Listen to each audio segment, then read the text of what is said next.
guys, I'm here with Joaquin Escobar. He is a YouTuber. His channel is called Esoteric Wisdom, and I've actually been on his channel. He interviewed me like a year ago or something, or Yeah, it's coming around to like a year. coming around a year ago. And then he met me at a conference in Sedona. So we actually have met in person.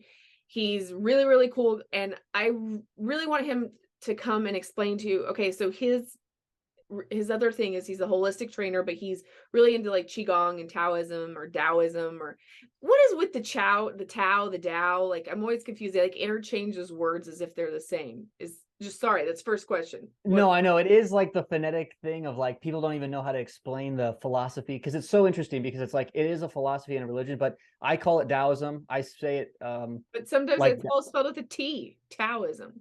it's just a phonetic, they don't know, a lot of like even like the of Taoism, like what we would call Taoism isn't even like properly translated. So there's that even like bag of worms in and of itself that it's not even a lot of the stuff about the entire philosophy, religion, whatever you want to call it, hasn't even been translated from like the original certain languages and then over to English. So it's ironic. It's I call it Taoism though. I think it's just Okay, Taoism. so what Just do you doesn't do? sound right phonetically. You view it as a religion, or do you view it as a philosophy for you? Like, what do you view it as?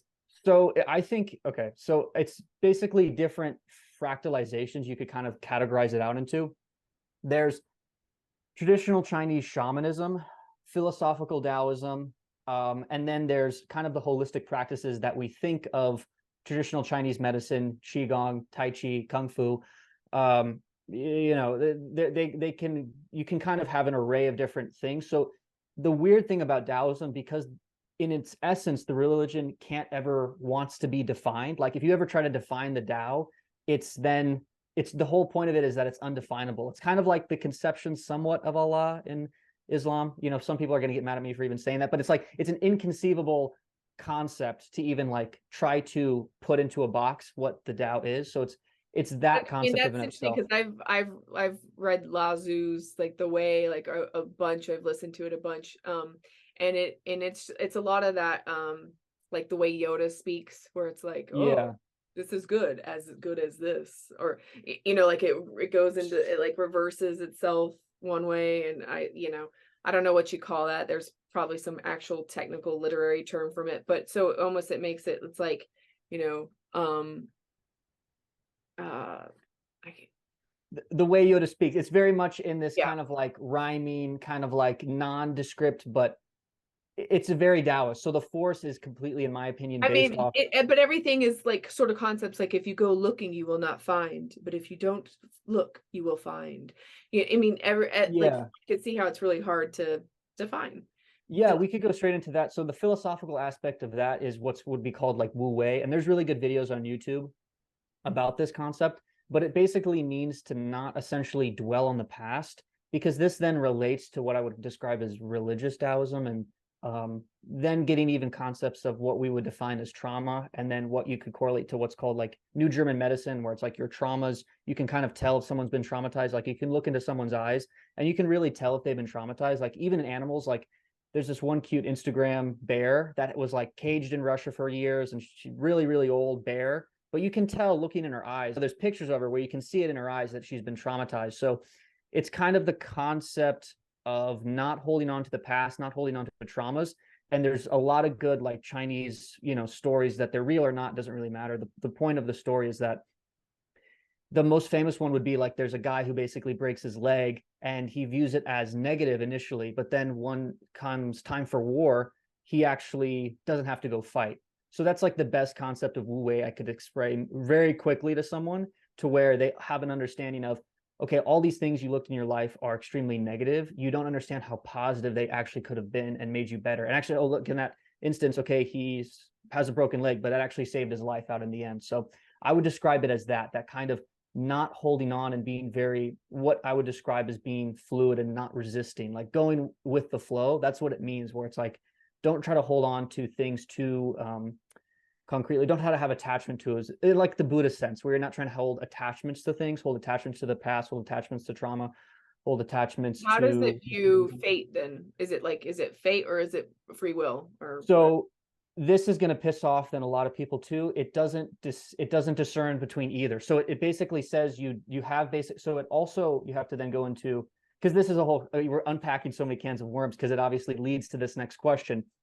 But there are essentially certain, so like in astrology, you have like there's times that stuff happens. There's, like the most common one I always hear people talking about is Mercury retrograde, or this going into this, these planets are going into retrograde, or this is traverse, there's some sort of thing that's going on in astrology. So there's going to be basically times when stuff's good or bad to do. So basically there could be potential windows. Like how they view it is almost like there's like when this potential window comes around, don't have accumulated bad luck or put yourself in precarious positions. So for example, you every 12-year cycle, you come back to like your good year essentially. So when essentially I'm going to turn 30 is going to be my bad year, because every 12 years, so it's like you're 12, you have a good year, you're 24, you have a good year, and essentially every half of the decade, so every time you're having, in between, so there's these 6-year increments of kind of like what's considered bad luck, where certain signs are bad. So it's kind of like trying to gamble properly. So it's almost like you're trying to count cards, almost, where you have opportunities of really good luck or really bad luck. They don't view it as this is 100% what's going to happen. But then this will get into, you have your own, you have like what's, in what a new age community would understand as like a higher self. Like they understand like you have a soul and a higher self. But then it also gets into, they do also believe in reincarnation. So then it gets, very complicated too, because you have like a soul and a higher self in heaven. And then you And also then have there is a Taoist, they do you call it Tao? Maybe there's a Taoism astrology that is separate on its own versus from Western. So Western astrology and Chinese astrology, if you whatever want to call it that, it's basically, I view it as the same thing, because if it's true, it has to be true irrespective of location. So it's always, but they do have a different cosmology than Western astrology completely. So what it's going to be covering is essentially, they view it differently, but they have their own astrology system and their own like their own system of doing things. It's not as popular, but it's definitely, I think, as important. It's true also. It's just more information to understand I like, the reason I'm always so skeptical of patterns, even though like I am the first to admit that sometimes they do seem to be kind of right, but I don't know if it's just like throwing darts in the dark, and sometimes you're like, yay, I got it, I got the target, but it is that concept of, we aren't, hey, look, I think we could totally be in a simulation in this. And if any of these astrology and or like Taoism, like cosmology works, then we are in a simulation 100%. Yeah. But assuming that we are in the story of outer space that we're been fed, and that for me is we are not like, so we are moving around a sun that is moving around in a galaxy that is moving around in a universe that is moving around in the who the fuck knows. Like, we are not constant. And so like we're like moving on a highway that is, there's not like this centric. Yeah, it's not fully cyclical. I understand what you're saying. Fully cyclical, because like we're in a spiral, not a circle.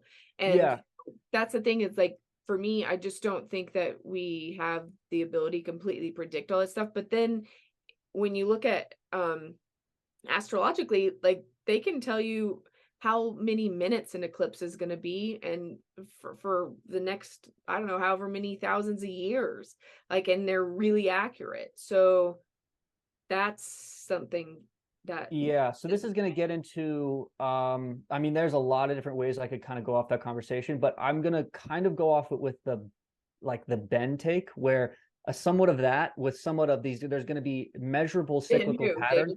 Ben Davidson, yeah. So you've had on your channel before, he talks about space weather, he talks about a cyclical cycle of every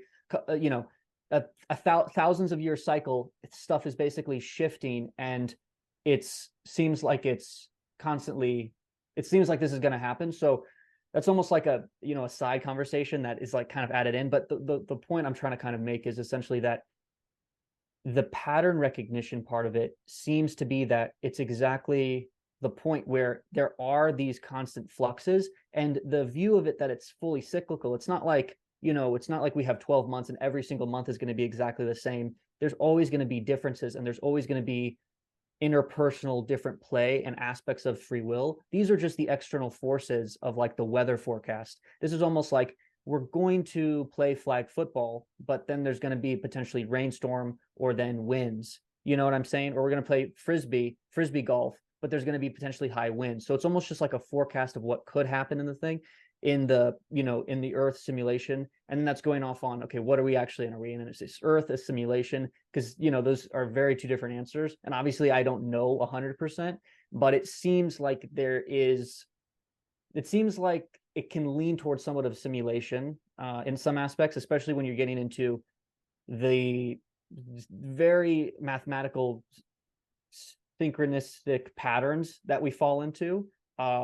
That I would say that there is some sort of what you could call it, sacred geometry or numerology occurring, where there's basically numerology that is occurring outside of most people's understanding. But I would say high level, again, you could use them as elites or high level people who understand numerology and astrology. They understand this, and it's irrespective of, you know, a human. They don't know what's going on. They didn't know this happened on this date or this date or this date, but things are kind of formulated and planned and understood that things need to be set on certain dates to maximize, almost like you're just like you would gamble.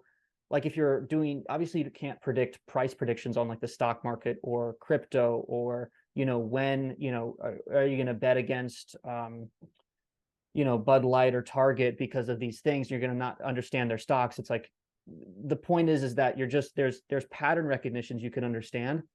You're not obviously always going to be right. You don't know the future, but once you understand pattern recognition and kind of collective cycles, you can kind of predict the future. Not of course always, but you can kind of understand or at least the general trajectory of yeah. You're gonna understand the trajectory of something. Like if you know how to throw a baseball, you're gonna know where it's gonna kind of go if you're a good thrower. You know what I mean? And the better you are at throwing a baseball, a football, the better you are going to be of controlling it and predicting where it's going to go. Obviously, you can't throw it forever, but you can understand where it's going to throw, like if you're a quarterback or a pitcher. So it's just understanding, I think, kind of the system. If that's not too complicated. No, that's a nice little summary for people. Now, okay, Mm-hmm. let's go into Qigong. Okay. Like I love Qigong. I know some stuff about Qigong. Mm-hmm. But like talk to us as if we were talking to like a 5-year-old who has no idea what you're talking about. Like Yeah. tell people what it is from the beginning, because it's actually not that common. Yeah. So how I would describe it is essentially it's getting kind of into the metaphysics and cosmology of somewhat of Taoism, but understanding that the world and understanding what the word, like what these kind of Eastern terms are, like karma Qi. or chi is, or, you know, whatever you want to call it, is essentially just basically your ability to be fluid in a sense. I would try to convey it as an understanding the human body as a biomagnetic battery. So you're constantly getting bioelectricity, and from the world, you know, this is how this interplays into astrology. It's a biomagnetic electrical pulse you're getting from these certain distances of planets and stars and moons. I mean, we know that the moon controls water and we're mostly made of water, so that's like an obvious one to kind of say. But it's understanding that your body is a biomagnetic battery, and essentially your energy reserves, your emotions, your feelings, they're really just energy. That this isn't essentially what I would call base reality. And there's a biomagnetic ether, you know, if you're using kind of more of an ether model that you're tapping into and understanding, and then collecting this energy to store what would initially would be in your lower dantian to basically give you more energy to kind of strengthen your core. Because there's a whole, again, cosmology and metaphysics on how Taoism views like your dantians and understanding these energy centers and understanding collecting. What are dantians for people who So don't? these are basically just energy centers. So your heart, your Like stomach. kind of similar to chakras. Yeah, but they basically only break them out into kind of threes. And a lot of Taoism has a lot of Tesla cosmology too. So a lot of things are with 9 or 3 or 6 or something. So it's a lot of it is always going to be related. You're doing the movement towards, like one of my teachers, he would only do stuff in like 3, 6, or 9. Not all of them do that, but some of them do that for certain positions, certain moves, you're doing them literally in Tesla's numbers. So you're usually doing sets of 9. And then 9 in numerology means like completion. So there's always this sense that, okay, so I know what this number means in the matrix. 9 means this. So I'm going to do this set, this to feel like I completed this set. So it's kind of like that. But again, going back into Qigong, it's essentially you're a biomagnetic battery, and these are energy centers that, similar to chakras, they kind of lump them in a more of a collective sense, where this is like your third eye, this is your heart chakra, and then this is almost like your sacral chakra, kind of morphing into your solar plexus. And that we can get into that later, where it's like, Okay. kind of like in, yeah. So I guess I would summarize for people, basically say that it's like it's a physical exercise similar to maybe like yoga or like a martial art, like Mhm. or like where you're trying to collect more life force Yeah. from the air So around you, basically. exactly. So there's kind of this concept of yin yang energy, but not really, where in yoga there's yin and yang kind of yoga. Essentially, it's kind of been westernized and kind of separated into yin and yang yoga. And you can go do a yin class where it's very just like simple deep postures, or it's more yang where it's more like warrior one, like it can kind of go into that sort of type of thing. Right. This is more, you're trying to collect both innately, so you're just kind of trying to do both, and you're trying to collect as much yin yang as possible. um, I would just put it in, like, for people who understand yoga, but it's equivalent to yoga, but more of an emphasis purely pertaining to the biomagnetic side of um, energy cultivation. It's an energy cultivation exercise. There's some physical requirements, but it's mostly postures like yoga, but with a more direct emphasis on the energy cultivation aspect of it, if that makes sense. So you're very much intensely trying to think, I'm cultivating energy, where yoga is more about, I would almost say, like, it's, you could have to ask a yogi, and I'd have to go into that like whole, it's a little different cosmology with Hinduism type of philosophy. It's a different type of sense of self and separation. It's a similar, you're doing the same thing actually, but it's a different philosophical way they're trying to achieve it. But it's the same, Zen Shunyata type of ultimate attainment, but it's a different way of attaining it. And even in the Kundalini sense is different than the Taoist sense of how you're trying to achieve enlightenment. Like, it's much more like, you could almost describe it as, yeah, it's a different system. But yeah, does that kind of Okay, make so sense? then what, Yeah. like, so what's the ultimate goal here? Live longer, superpower? So yeah, it's basically, there is no, if I would teach anyone about it, there would be no, I wouldn't tell you what to do. Like, there's no, the only purpose is to, so then this is getting into what I would consider my philosophical purpose, or the reason I'm here, with like what we would call like my higher self, or like my true self, is essentially I'm just trying to have people get rid of as much as their traumas, and then I'm equating traumas to karma. So anytime they've basically felt a sense of failure or a sense of shame, trying to basically brush that off and have them physically, because I believe it physically is held in your body. So basically tear it apart metaphysically from you. So in the whole cosmology, it basically believes that you have the concept of meridians. People, it's kind of similar again to chakras, but these are basically like a grid pattern, like a computer board that is on your body, that essentially dictates certain things relating to your organs and relating to your energy system. So have people kind of take these experiences that they've had, regrets, productively move away from them so they can be more productive in their lives. So traumas and experiences aren't literally bogging you down or making you feel, having intrusive thoughts or getting into these thought loops, as a way of describing it. So like people who have gone through a lot of trauma, they go through these thought loops. They can't really, like, they're not really like light on their feet, or like playful in conversation, or like know how to like talk to people. You know what I mean? Does this Yep. kind of make sense? So like people who have been really traumatized, they kind of have like almost like a dead But like it's like look. the whole population's almost traumatized at this point, especially you, No, of so course, that's with what I'm the saying. So that group so things like COVID stuff. I mean, it's we yeah, so they definitely, I would agree with you, they are. I would say there's obviously varying degrees of it, and this is obviously not everyone's going to be into what I'm saying. So it's just like whoever wants to hear, who's ever like in tune okay. to the frequency I'm trying to say, obviously, can't help everyone. And that's kind of a point of Taoism where it's like, you can't help everyone. And the people who want to get better are the ones who get better. And the people who don't stay where they're at. And that's just the dark kind of reality. Like you kind of have to get yourself out of the hell you've created. And that's kind of like a dark reality. But that's the whole point of this, is accepting like the truth of this realm and trying to break out of it and trying to understand that you have to basically go completely beyond this sense of self that you're attached to things in a negative way that's keeping you bogged down from being your true self, if this makes sense. So Okay, you're let's get yeah. into something really juicy with Hmm. this, and let's talk about porn and the like, and how, like, what that's doing to society, and then like basically let's talk So about some sexual yeah, health. so this kind of pertains to everything, but it definitely pertains to this, where there's a main emphasis in this in what you could consider Taoism, or even like popularized Qigong, with stuff like Mantak Chia, which is, I would say, exoteric for something so esoteric. Like he's pretty big channel for something so kind of hidden. You know what I mean?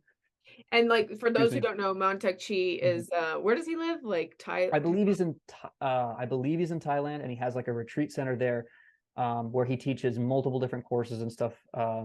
And again, I've taken his online courses, and I've taken some of his like Zoom classes, but Yeah, I've I never have gone some to books of his. his, but and I have some Yeah, friends who've done some of his courses in yeah. person.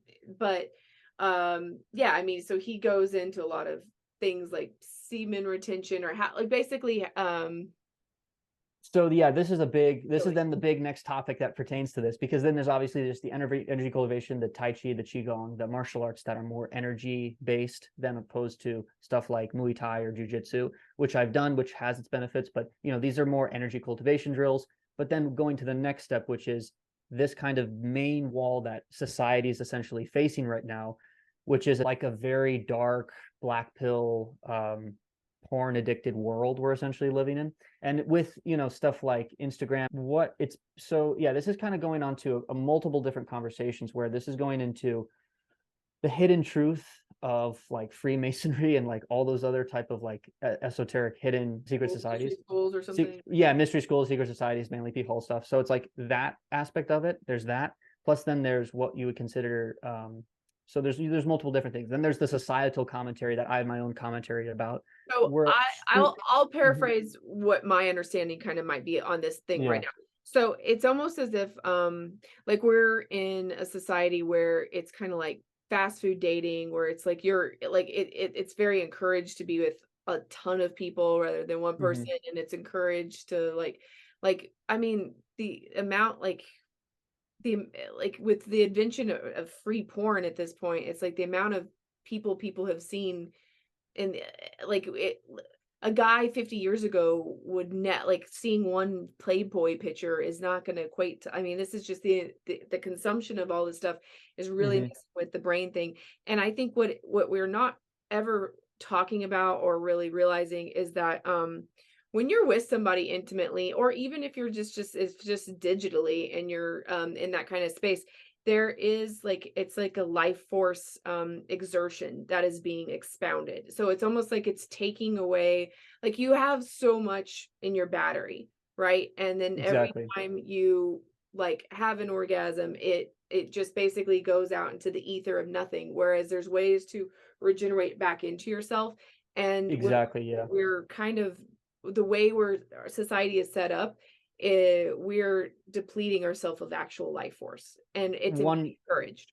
100%. That was a perfect lead in, because it's again, it's not only that, it's also, I would say, like the music and just of what Yeah. society encourages in general. But then it pertains to this especially, because this is basically like your main energy center, and the way that if your mind is stuck in this kind of, what I would say, like the main threshold to get up to the next level, you can never really, like, what I would call transcend, essentially, because you're essentially always going to be bogged down by what you would call lower thoughts, but there's just your wishes, like your kind of carnal desires, very much actualized. And since we have the invention of the internet and access to everything you could basically envision, it's then a free way to access anything you could imagine in the worst way possible. So I can access all the information I've ever wanted about, some history thing about Genghis Khan, or about, some Japanese thing about, I can research history, or then I can also then go into this negative thought pattern and then have any desire I've ever wanted basically digitally fulfilled.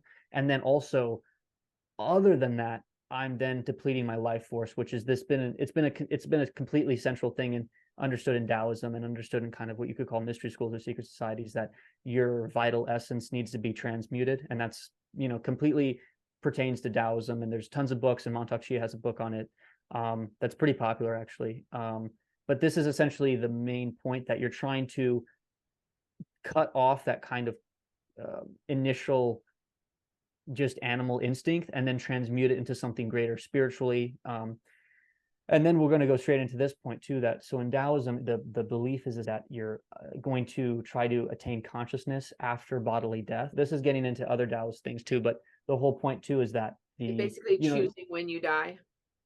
no, deeper than that. So like when you eventually die, you basically, and this is, okay, it's been talked about, but it's like in Freemasonry, this is something that is understood. You're knowing where you're going to go. So when you've cultivated enough energy down there, if you're a guy, and essentially that's why this is just for the Taoism that I've understood for the guys, and understood in Freemasonry, and understood when just the kind of esoteric books I've read, and YouTube videos online and stuff talking about this.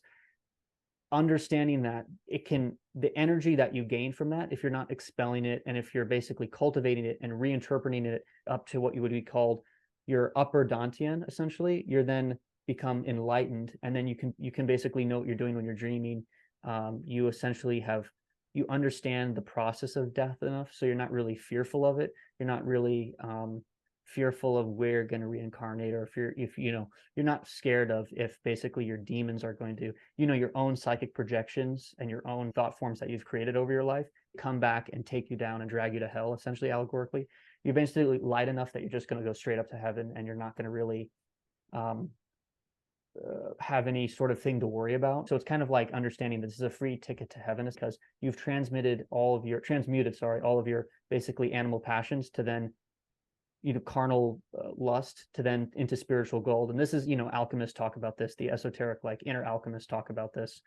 But then this is just the Eastern version of what that's called. So understanding that it's transmutations, it's, the term is enlightened, or then understanding that, so when you die, you know exactly where you're going to go, and you have enough consciousness in your head that you know where you're going to go, and you're saving your consciousness. So when you're essentially, where you're going to go, type of thing. You're not going to be reincarnated. You're not going to go to hell. You're not going to, you're just going to go straight to heaven, essentially. And like, I mean, like heaven, hell conversation is a whole other thing, but what would be your opinion on why there's such an attack on people? And it's not just porn, or yeah, it's the music, it's it's like our media, it's yeah, like the way we're socializing in general with each other is just it's kind of insane when you really like take a macro version back and look at it. But why is it being designed like this? Like, so that's a question I technically can't answer, but I think I have a good theory about it. So this is essentially a great way to, particularly into what? Your body is essentially like a metaphysical onion. So particularly pertaining to, stuff online, you shouldn't be watching, stuff online that, for whoever, like that sort of thing metaphysically weakens your aura. If you're listening to tons of music, tons of alcohol, tons of like kind of like the bad modern music that they play, not like good modern music like a Chris Stapleton or like a Maggie Rogers, who I would say is like a good modern artist. Most of the bad music nowadays, which I like, unfortunately, but I've been subconsciously preconditioned to loving it. So that stuff I know degrades my aura, but I'll use it when I'm working out, just to kind of, unfortunately, that's just, you're precognitively disposed to doing that, where you're going to take an energy drink type of, gym culture type of things. And it's very damaging, because it's all trying to get you into the understanding of the physical reality and densify you as much as possible and make you feel as dense as possible physically. And essentially, like, I would just call Well, it also black pill. They're there's atheistic. technical hertz that are used that are, like, a little bit off kilter that, you Oh, know, like you mean like frequency stuff? Yeah, yeah, yeah. So there's yeah. stuff like, there's obviously in like new age stuff, there's tuning forks or crystals. Oh, I have a rose quartz that he has, it's like Right, well, it's like 432 or something. instead of, like, being tuned to, whatever, like, Yeah, so like the main trap beat that's 422, they do, like, 440, and it's just, like, a little bit of an off kilter thing, but it yeah. So this frequencies is getting back themselves. into this is actually going back. So this is circling back into the whole numbers conversation that certain frequencies mean negative things. Like even so everything is kind of at the honestly at the highest level, it's basically all essentially planned and determined that okay, this is going to be it's just metaphysically locked in that this bad frequency is going to then you're going to just subconsciously like this bad frequency. So if you're just it's a frequential, it's just view it as a magnet. Don't view it as oh I like something or don't like something.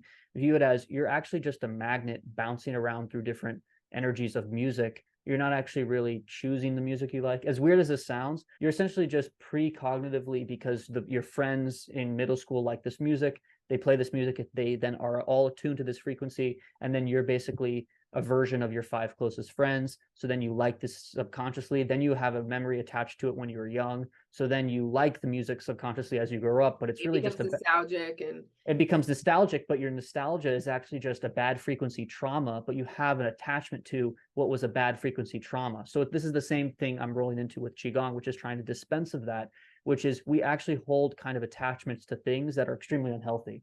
So this is either food, or this is alcohol, or this is, porn addiction, or this is, sex addiction, or, all these other types of things that have occurred and plagued society, modern, kind of modern Zoomer millennial society. And this is clearly bad. And then also obviously the non in-person communication, ironically, it's not Zoom, but like there's obviously values to it. There's obviously values to going on the internet, and there's obviously values to Amazon, even though people could say, oh, it's a satanic company, but it's like, okay, obviously that I can get any book I want, other before you had to go to a library, they might not have it, yada yada yada. So there are benefits to things. It's just you have to be extremely careful because there's so much of society that's primed to take your energy from you. It's understood now that your data, they're buying and selling your data, and understanding like the AI system of, oh, they know you're going to need new detergent oh, coming this month. So then the AI system knows, but it's also a metaphysical, deeper, esoteric, energetic siphoning of your energy is what's going on. and then there's also, I mean, this is a little bit of a segue, but like I just watched that Eric Heckler video that you were sharing with me, but it was Mm-hmm. about the dues, like direct energy weapons. But for me, Yeah. the voice of God technology, which has been talked about by many different whistleblowers and all that. And if you don't know what that is, apparently they meaning I guess the government, the US government at some point has developed a I don't know what kind of device if it's like a little ray gun or what, but it's some kind of device that can literally put thoughts into your head and in your own voice to where Mm-hmm. you think that you're thinking it.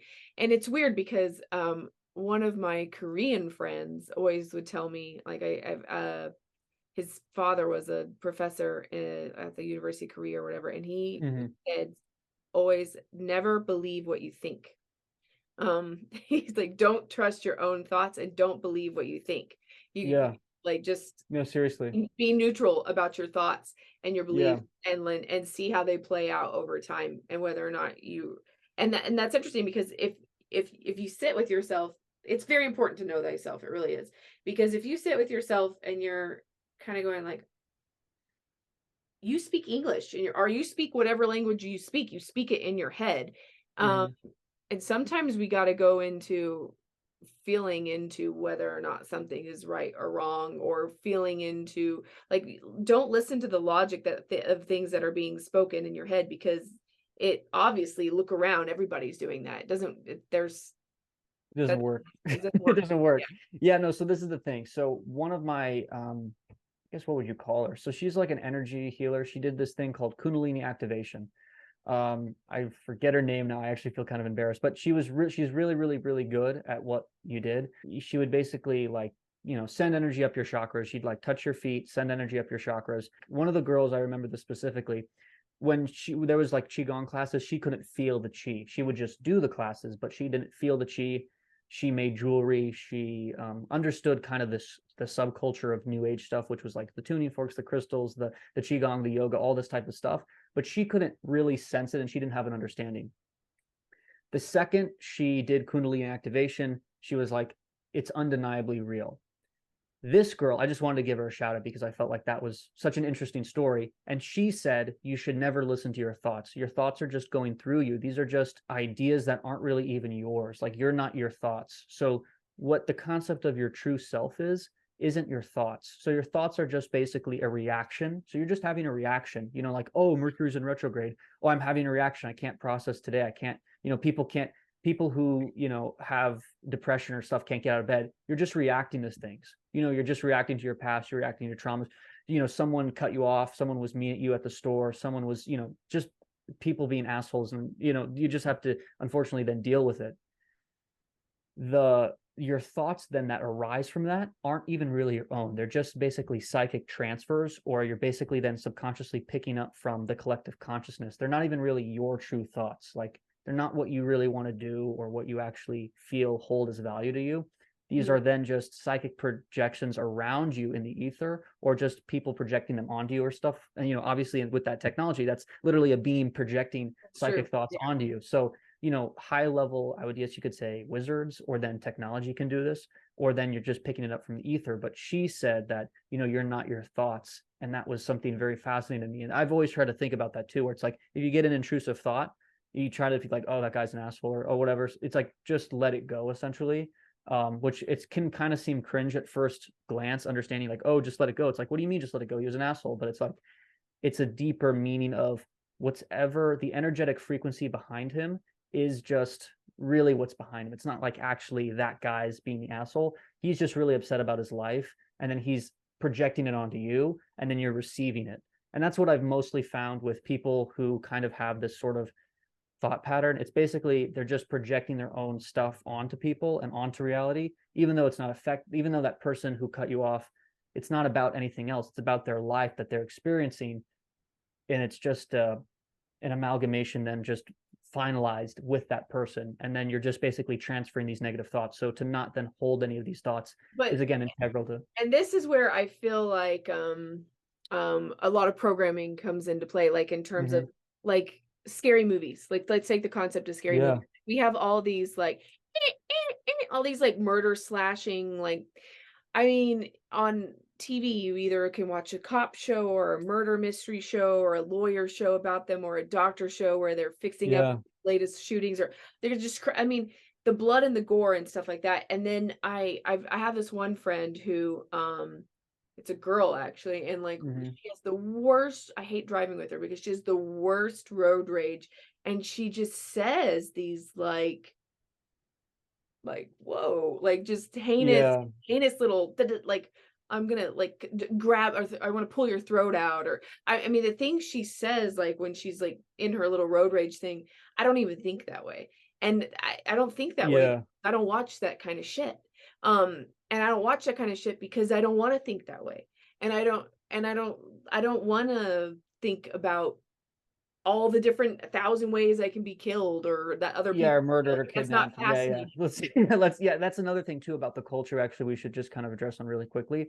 A lot of, unfortunately, the content, and I think like this is one girl, Dr. Trish Lee, she has a whole thing about like pornography and stuff. A lot of it is, the whole concept is like demeaning sexually. So she has like a whole video about it, that it's like to women like to be demeaned, or men like to be demeaned. So it's like a whole, you know, she has a whole, we could like, that's a whole subplot. But then also to this is that I guess addressing the car thing, anyone who overreacts in traffic, it's usually an indicator of something deeper, that again, they're not, it's the same concept we're kind of bringing up, that they're having all this road rage, but it's really not about these cars. It's really about their lives, and they're just projecting it onto these cars. It's not like these cars are destroying your life. It's not like someone ran into you and then you have like some sort of like twisted face now from it, and then like, you know, you're crippled. It's not that. They're just cut you off, and you're 10 seconds difference in your overall driving experience, but that has just put you in such a negative thought loop that you can't, you're just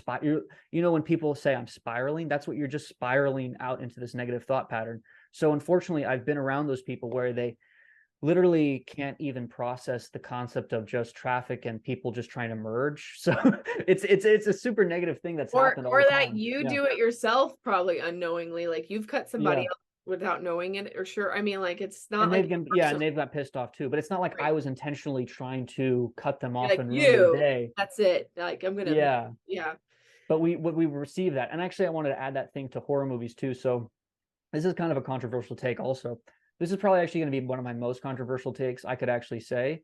So my concept of art has been rapidly changing, and I kind of think most art is essentially a psyop. Essentially, it's basically, unfortunately, it's just essentially you're just channeling. So I feel like Mm. actors. So like there's a famous Daniel Day-Lewis, like I would consider probably the most It's a recognizably fact. understood. He's a good actor, or at least whatever. So he has been he's had plays before where he's like channeled his father and stuff like that, and even like movies like Hellraiser or Akira, or you could go down the list of like 30 different sci-fi, like There'll be blood. The movie of Alien, the movie of, like, if we go down all these certain, I don't know, like famous movies of like pop culture movies, they're usually just either recycles or then just, I would say, stuff that's channeled. Like a great example is literally the beans from like Hellraiser. I just think those are like actual evil demons that they're just, this Clive Barker is just channeling, that he's not actually even actually creating up a story. He's really just essentially channeling an amalgamation of different truths that are hidden, but it's not like he's, again, this is, it's not like his actual ideas. He's just basically receiving these thought patterns to, tying it back into this whole conversation, this whole concept. I don't think your thoughts are actually your own. I think there's stuff you're perceiving from the ether or stuff that's in the collective unconscious. You're not actually thinking of anything. You're just recycling stuff. And it's And so that's interesting just the, because it comes to us through like really like innocent channels. Like for example, like yeah, let's just go on the scary movie thing. But yeah, it'd be like my religious friend in high school was like, I love scary movies, or like, like I have some really good friends that are like, oh, mhm. let's get some popcorn and watch a scary movie. Like it's like, oh, it's fun. I like to be, like so it's not it like it starts like in a way where It you're starts innocent. It starts with just a right. It always kind fascination, of and starts it's almost innocent, a, and yeah. So it's kind of this same feeling of, it's essentially just what it is. Also, I would call it as chi. So it's this initial rush. It's like this adrenaline rush, kind of like, again, like what we're talking about with, um, anything. It's this initial adrenaline rush you get from kind of this excitement. But what it ends up always being is it's a never-ending cycle of just trying to get the next rush, trying to get the next horror movie, trying to, then it goes into stuff like Saw, where so the first Saw you could almost say is like, okay, it has some commentary, whatever, but it's like, it's obviously degenerates into what's then just called like torture porn, and just super gory, right, like the like hostels the and all human that stuff. centipede kind of stuff. Humans, yeah, Whatever. exactly, just like super. And all those people who like those movies, if you really are honest and intellectually honest with yourself, you can categorize traumatized people who will gravitate to those movies. People who, it's, so I view it as a completely just a channeled frequency thing. So if you're stuck in a negative frequency, you're just going to like that sort of stuff. If you're stuck in a different frequency, you're just going to like classical music. You're just going to like certain hip hop music. You're going to like 90s hip hop. It's like, so I Right. do view it as almost like a But mathematical and equation. that sort of has been what has happened with porn in terms of like it's almost like you always want to try to get more risque. It's like, everything Yeah, builds it on never top, ends. right? You got to Yeah. do the thing before the thing or whatever, like you got to Hmm. up that thing. And Hmm. then like I don't know, my sister is a pediatrician, and she's talked about a lot of like teenage girls that have uh come into her clinic that have been like choked or just like very like physically abused in their first sexual experiences because the little teenage boys who are watching this stuff like think that that's what you do, like you hurt someone when you're doing, I mean, like we are Yeah. So getting this is, teased. It's really crazy. yeah. So this is unfortunately what's occurring. The fantasy has then been too actualized and too obsessed over and too normalized. So these like weird psychotic fantasies essentially about how to interact with someone. You're driving. That's not how you should talk to anyone, but you feel this false sense of security inside of a car. That's not how you should be treating your girlfriend or someone you're with. It's this false sense of this is how you're intimate with the person. you shouldn't be listening to this music, but I've been conditioned and have an attachment to this rap music, but I like rap music, personally, I've been, so it's all this false sense of attachment to this thrill that we pertain to our own free will, but it's really just an amalgamation of thoughts that we've accumulated collectively. But it's not really like that kid isn't really thinking that. No. It's just he's been conditioned into thinking that.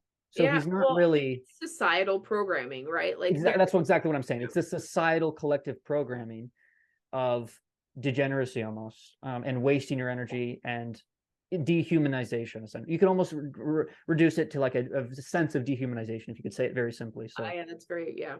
yeah, a false sense of compassion, dehumanization, materialism.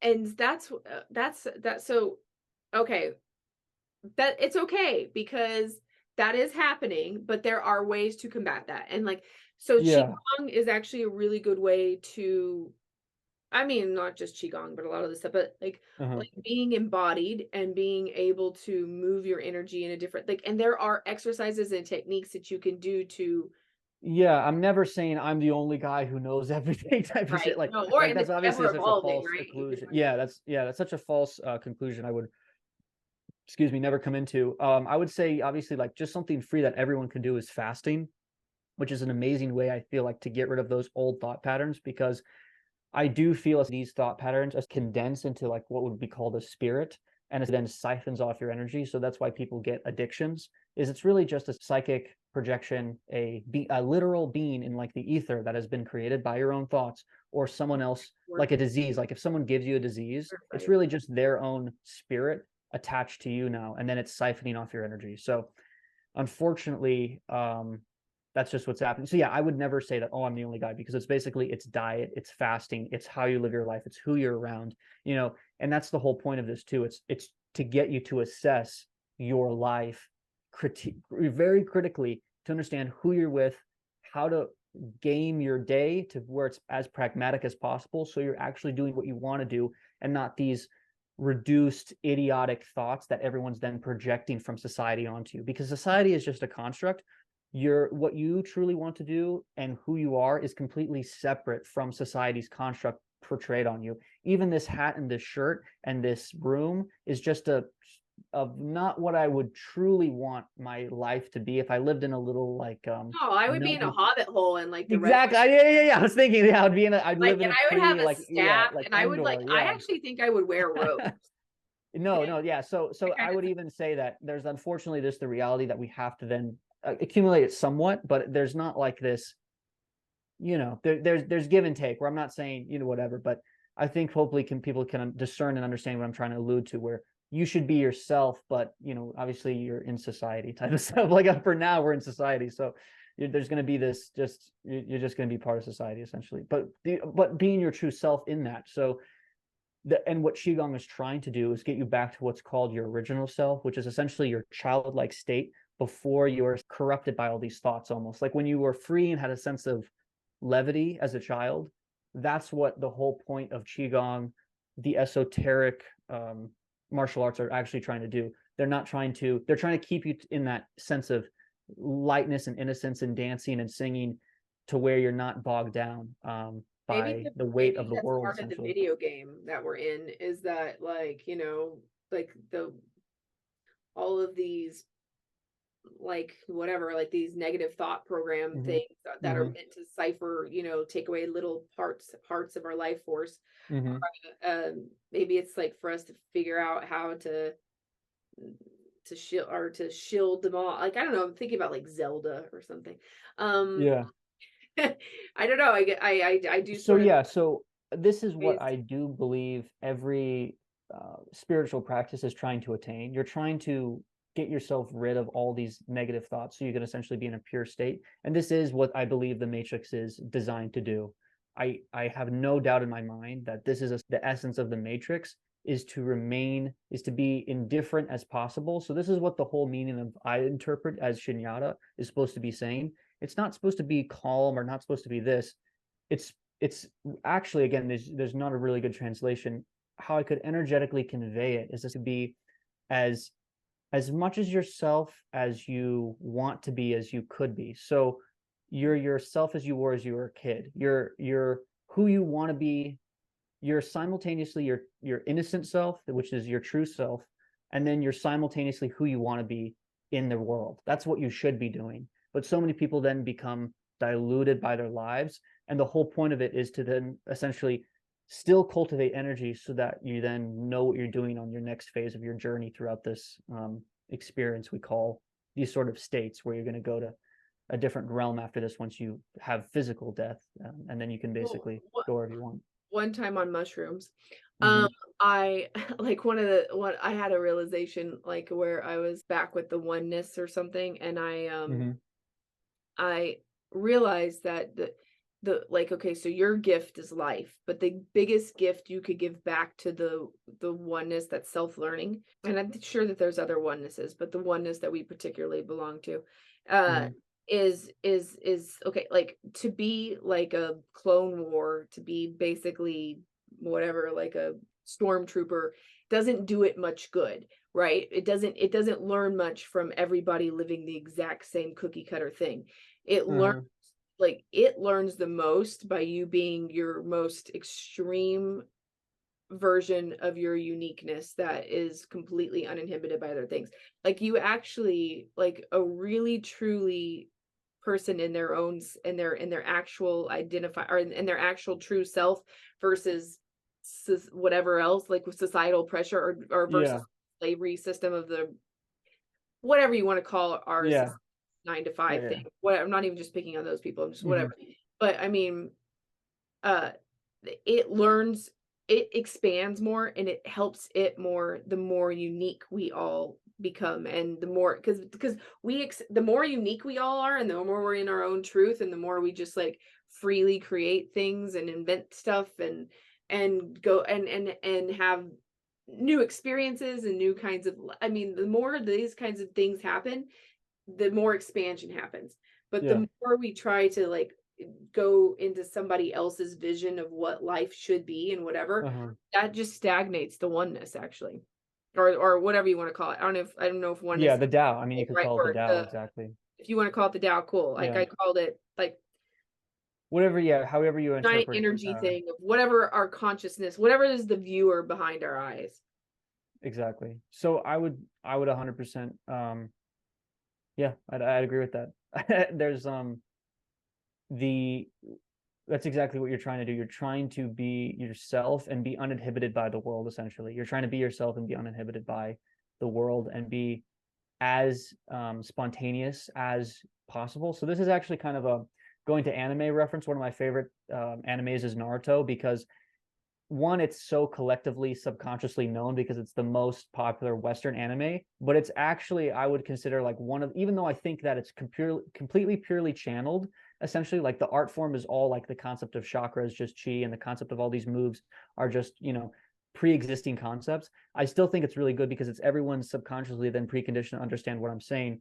Because there's basically two, it's kind of funny. So there's like two almost like terrorists, and one's an artist, and they're both artists. So one creates these puppets to where he's killed his parents and put them into these stagnated puppets. He's then also put himself in a shell, and then he's created himself into his own puppet, and then he wields puppets.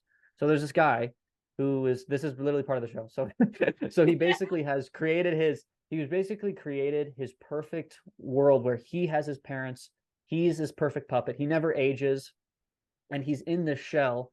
And he eventually literally kills himself in the back. He literally could kill these like ninjas, these two ninja girls, and then he just literally kills himself. It's part of the whole story, but it's pertaining to the idea that he has fixed his puppets perfectly in this place, and he was then just like philosophically stagnated. Like, stagnant. um Stagnation, where the other guy, he has very flawed character too, but he had literally, he would use literally like explosions. He would make clay art, so he would like clay birds, clay dragons, clay microparticles that he would like shoot into the air and like blow up everyone, like dissolve people's faces and stuff. Literally, this is in Naruto. So this is like, so, but they both consider themselves artists, and it was kind of like a running theme that they're like, every terrorist in the group gets like a pair up, and they're both the artists, and one's super old, but he's, he still looks young because he's just stagnated, and the other one views art as this literal explosion where he creates these clay, almost like little clay little, like, toys. Figurines. Yeah. figurines, yeah, that then he'll throw at you and then they basically explode. Or then his final thing is he literally explodes himself. He like Is blows Ninja the himself one up. who runs with his arms back? So Or they all do. That's just how you run in Naruto. So that's just how you run in the show. But he would actually like fly around on one of those little puppets and stuff. But yeah, so it was just kind of like a running theme where one literally views life as an explosion and one views life as a perfect form fixed. I'm a yeah, perfect puppet. My that's parents I've turned into puppets. I've turned he turned his past like what they call Hokages, like their presidents, like he turned like their greatest Hokage into like a puppet. So he's turned everyone around him into puppets, but he still is then just stagnated, unhappy, even though he's perfect because he's still like youthful. Um, and then there's this other guy. He has a flawed I philosophy, feel but like governments or everything tries to like you're a Democrat, you're a Republican, you're left wing, you're yeah, that's right yeah. wing, You have to check a you're box. You have to, like you're yeah, yeah, you have to be yeah, this thing or this thing. You think this way, or there these are your options of things you can think. Boom yeah. or boom boom boom. Hmm. You believe this or do you believe this? And it's like, what if I want to believe a third way? Like what if I don't believe in anything you're talking about? Or Yeah. it's we're not yeah, we're very you so anyway, as a human, my Hmm. suggestion, you can take or leave, is just basically try to examine everything on whether or not like, is this really what I want to believe? Should I believe this? No, I don't want to believe this. No. Just like don't. Yeah. We're conditioned to believe in a false sense of a construct that this is this and versus this. This is this false dualistic like construct, and obviously then nothing ever changes. Depending on wherever you vote or whatever you do, it's like nothing's gonna. You get this false sense of choice. It's essentially a false sense of choice. Like even like car companies is a great example because a lot of them will literally use the same parts, but then they'll essentially be the same. They'll look like And they Mercedes and all look Subaru, super but similar. they all look similar. They're all leeching off of each other's ideas. No one's really making anything new. It's just a false sense of new innovation with even like the Tesla batteries and all this. It's just everything's a false sense of innovation, but nothing's ever actually getting done. It's just a false sense of progression, even though Yeah, it's like obviously I want stagnation. flying cars. Like I told you, I'm like, I don't want to die before I've been in like flying cars. Like Well, flying in and of itself, I would love to just fly or or teleport. yeah, or have a suit that flies, like not like Yeah, Rocket Man, but I mean just like better, like awesome. yeah. If you could just, but I mean, in theory, I would like to just have like a pod that you just basically go into. It teleports you to a specific location. It's almost like those. Isn't Pilot. that in Star Trek or something? Like, isn't that Oh like yeah, yeah, yeah. somewhere where you just, Yeah, yeah, but it's like even Star then Trek. I always kind of thought it was a little bit messed up because it technically took your like your particles and And reassembles like them. Yeah, photocopied them obviously somewhere that could else, go do super something like that. bad. But Yeah, that obviously could go super bad, but I don't know, like with this, like there's that whole thing that they just supposedly invented or discovered in South Korea of the quantum no, not quantum computer, what was it? The superconductivity that's done at room temperature instead of hmm. which could lead to flying cars basically. Or I mean flat like levitating like trains or like the implications if we really do have the material. It's like material science. If we really could figure that out, it'd be bigger than the internet. That would be amazing if we really could just, you know, have trains that floated. Yeah, I mean, this is then getting into a whole other conversation that ties into this, which is, like the hidden technology conversation where, yeah, they have stuff that they're not telling you to give you And what's your opinion of they? Who are they? what do you mean? That's such a big question. Well, Who has the hidden technology? Who are they? okay, so this is essentially this is like the biggest question you could literally ask essentially because this is tying into the big secret that we're going into then my whole beliefs on what the secret is and why and stuff like that. So Okay, well, let's go into it. Why not? Like, okay, so you- essentially I have kind of come to my own initially my opinion and my conclusion is that most of history I think has honestly been somewhat fabricated. So I think a lot of history is true. This is how I think any intelligent deception operation works, is you always mix in truth with lies so that you're subconsciously preconditioned to understand that what you're saying is true, but I'll mix in lies. And they do this intelligence agencies where you add small differences to different people. So if any information is leaked, it was that person who leaked it. So it's essentially the same type of construct and information, that's being transferred over. So where everything they're telling you is essentially somewhat true, but it's always mixed in with lies and spin and disinformation. So where they can kind of karmically, kind of again, like what Ben Davidson said, where he's like, they believe in like this karmic retribution thing, where it's like, as long as we tell you a part of the truth and you accept it with your own free will, then we're not responsible. So there's some level of that going on, like almost like a layer. Again, like I'm describing everything as this layer that everything in this reality has been preconditioned to then be taught to us. So that means I don't, and again, this is going to go off a lot of different subjects. So I almost need to like a little bit of time. Like I like initially Go for evolution. it. Like I don't Calm believe in down. evolution. You're good. Yeah. Do it. Do Yeah, it. yeah, we got to do some Dude, qigong. like Like you know how crazy I am. You watch my no, show. I Like you know. could And say, people, you yeah, could say it. no. So like stuff like evolution, stuff like just our own history, stuff our own cosmology, like everything that we've been taught, I feel has been a veneer to a greater truth that they can tell you through symbolism, but it's not the actual truth. So I do think one of the most disturbing things is our history. So essentially, I believe evolution's fake. I believe a majority of our history has been misinformed. Obviously, just in our modern history, there's so much spin and misinformation, and the victors decide what story is being told. So could you only imagine the stories that aren't true or that are complete lies, and the true hidden, basically, factions and battles going on behind the scenes that we're basically not privy to, that the general basically masses aren't basically understanding of what's actually going on behind the scenes, the actual battles going on behind the scenes, and the actual basically what I believe is also like a spiritual war too. So it's basically like good and bad, literal, like a very concrete, defined section of good and bad, but a lot of gray wizards, essentially. You could describe them as wizards, you could describe them as ascended masters or demonic people, but it's essentially a spiritual battle. And essentially, that's how I view it's going on. Essentially, doing all this qigong stuff and doing all like a lot of the meditation, spiritual work, and I had a lot of profound spiritual experiences, like at the Lake Shrine Temple, where the Yogananda Temple is in Los Angeles.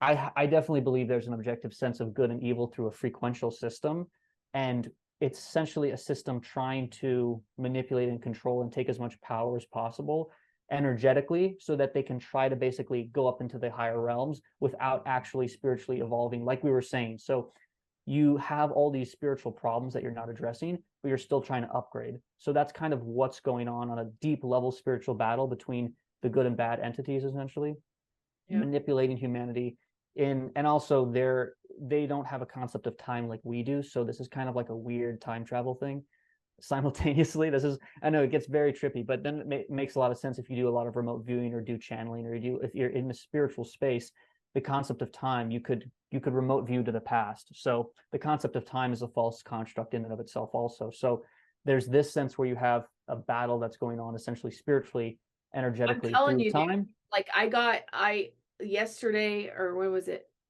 Nikki, I'm in the flow state. What are you talking? Okay, go. Yo, I got like Fine. I'll tell you in a minute. I'm just yeah. saying I got thrown back a year. Like I was living in 2024, and then now I'm back in 2023 now. So I'm like, fuck.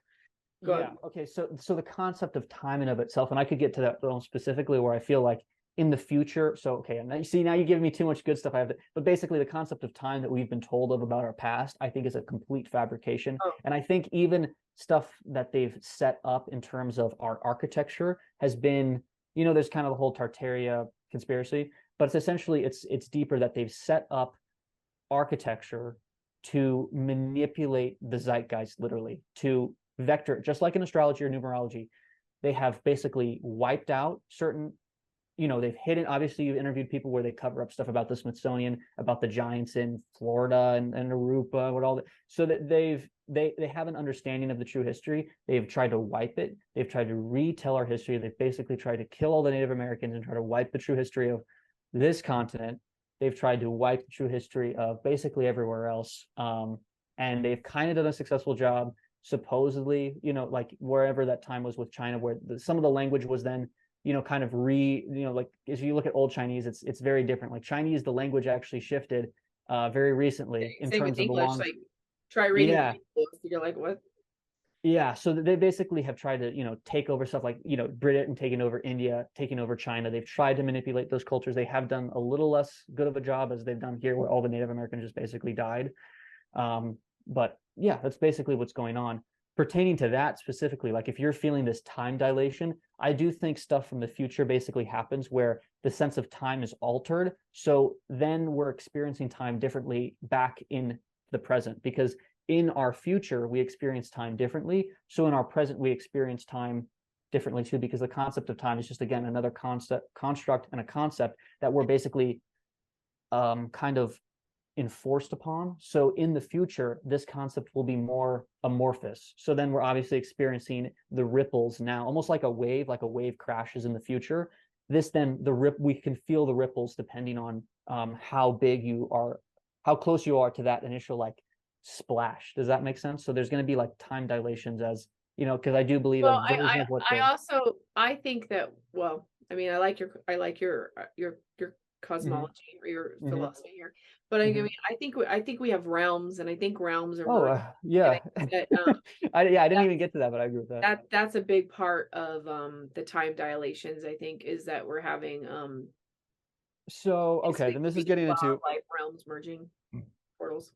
excuse me, yeah. Excuse me. So Sorry, this is that Joaquin, he burps when something's true. that actually is a true X-Men superpower that I actually do have. Unironically, people are going to be like, "What do you mean?" I'm like, "No, actually, like if you ask me a certain question, if it's true or not, like you get kind of an answer depending if I burp or not."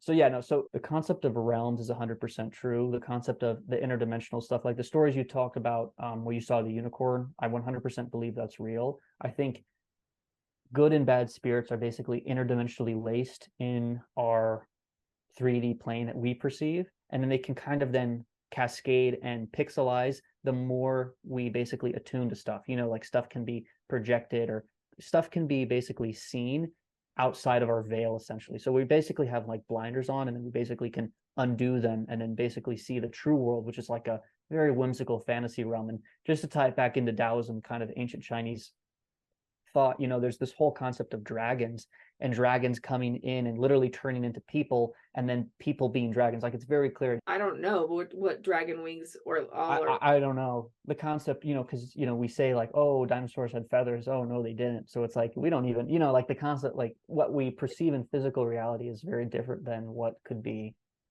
actually ever told. That's another thing too. Like the concept of dinosaurs is very odd. You know, it seems very hidden. Like all the old Oh, like there's so many extinct animals that we just don't even know about, or like the stories of people first visiting America and talking about all these amazing animals, and then them not being here, and all the old maps and stuff like that. It all relates to, like well, all the honestly, old, we like the lose Tasmanian. species of animals. Like in our lifetime, we've lost 50% of the insects that have been on this planet in our lifetime. And Yeah, it wasn't a catastrophe, so there will be no record of them ever in the fossils. Because like to exactly. for a fossil to be preserved, the conditions have to be just right.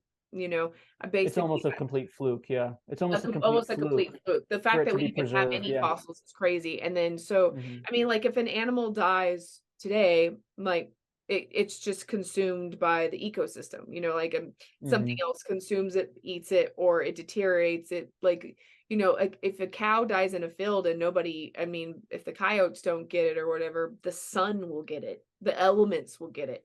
It's Yeah. you know, I mean, if you ever So then go this hiking in this Belvedere, you also see all these bones, and you're like, they're not like that old, but they're like, if they don't get buried, then they turn to dust. exactly. So the likelihood that anything even could be preserved in modern times is, I think, infinitesimal. Like the probability that it could happen is so small, because even back then there were conditions that weren't industrialized supposedly yet. So you know, we don't know. Again, it's like there wasn't this industrialization that we have now, to where stuff can't even be preserved like it could have been, like a bug in amber, or you know, all these Right? I like was gonna whatever say the like hell, amber and a bug. you know. Yeah. But like the conditions would be, I feel, almost impossible to happen in this kind of You space. want to know what's really weird about amber? Just a little side tangent Yeah. is that it's like oh, so it's not so amber is it's like tree resin is like our okay, sap is a natural, like basically blood of trees, right? It's like the stuff that goes through it all the time. They're sap. But hmm when it breaks, it creates resin, which is a little bit different. It's almost like it's like a clotted scab that it's doing. Mm. So amber is actually, it's not just tree sap, it's actually resin, tree resin, fossilized.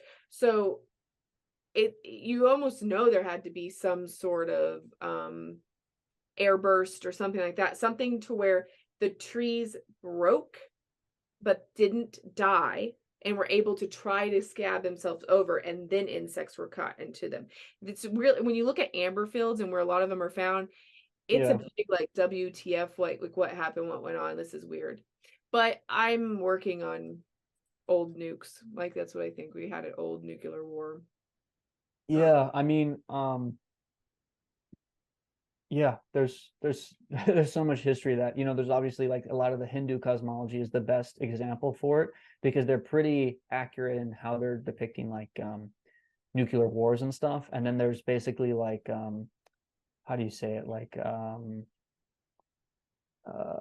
there's the glass that would Like be right, present my tektites in a that you're talking, nuclear. yes, Yeah, yeah, yeah, yeah. And yeah, then they would like be that then glass. present in like there's like I know there's references to then like it would become like jewelry, so like the shattered glass that would come from basically a nuclear, like similar glass that would come from a nuclear blast was then in jewelry in like the pharaohs, so they Right, had like an keys, understanding of that why it had to would be, be. you're right, and yeah. Yeah, yeah, they have an understanding of it was special and it was different special glass, so it's interesting that, oh, it's just a coincidence type of thing that they could always write off and say, oh, it's just a coincidence, just a coincidence, but then it's like, okay, come on. So, and then their cosmology is so similar to like an Oppenheimer, and he quoted them, thinking of that movie that just came out now. But I well, it's like, yeah, exactly. And then even like I yeah. was talking to Jason, Residual Johnny, the other day, and he Hmm. was like, okay, even Oppenheimer thought that there had been. He was like he's like something. Yeah. He pointed. I didn't even catch this in the movie, but he pointed out to me that he says something about like someone says like about inventing the atomic bomb thing or whatever, and he's like in modern times.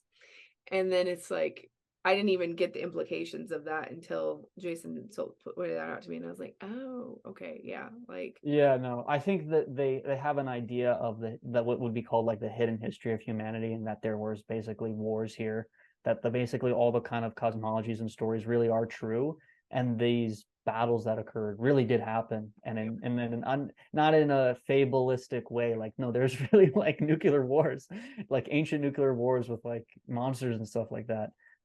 Because all the old stories talk about literally giants battling monsters and there being crazy technology. So see, but that's what almost makes me think like we're on a video game, and they're just like, oh yeah, this is like we're our realm or some we're in this weird thing where mhm. they go like, that was fun, okay, erased it all right, new board games, new players on the pieces, like, okay, that was okay, like they battle it out, okay, yeah, erase it up now, another game. I mean, it's, we have something weird going on here, whatever this is. Like our amnesia alone is pause to go, why do we not know, like how much do you even know about your great grandparents? I mean, I think everybody starts, we we just don't even know. Well, that's actually something that I believe is probably integral to the spiritual thing, and that's something that they don't want you to do, is to connect with your ancestors, because a lot of Native American and Chinese, because I believe that it's all the same shamanic tradition, just, kind of Graham Hancock, it was spread around. They're familiar with your show, they're going to be familiar with the concept of the Graham Hancock. It's the Yeah. same shamanic tradition. I'm just cutting to that. The idea though, but that like in all seriousness, the cutting it to then you have an understanding of who your ancestors were, and not to worship them in a sense of veneration, but in a sense of learn whatever mistakes they made in their lives and whatever good and bad knowledge, just like a grandparent would tell you their good and bad stories of all the lessons they've learned and all the stuff that they've experienced.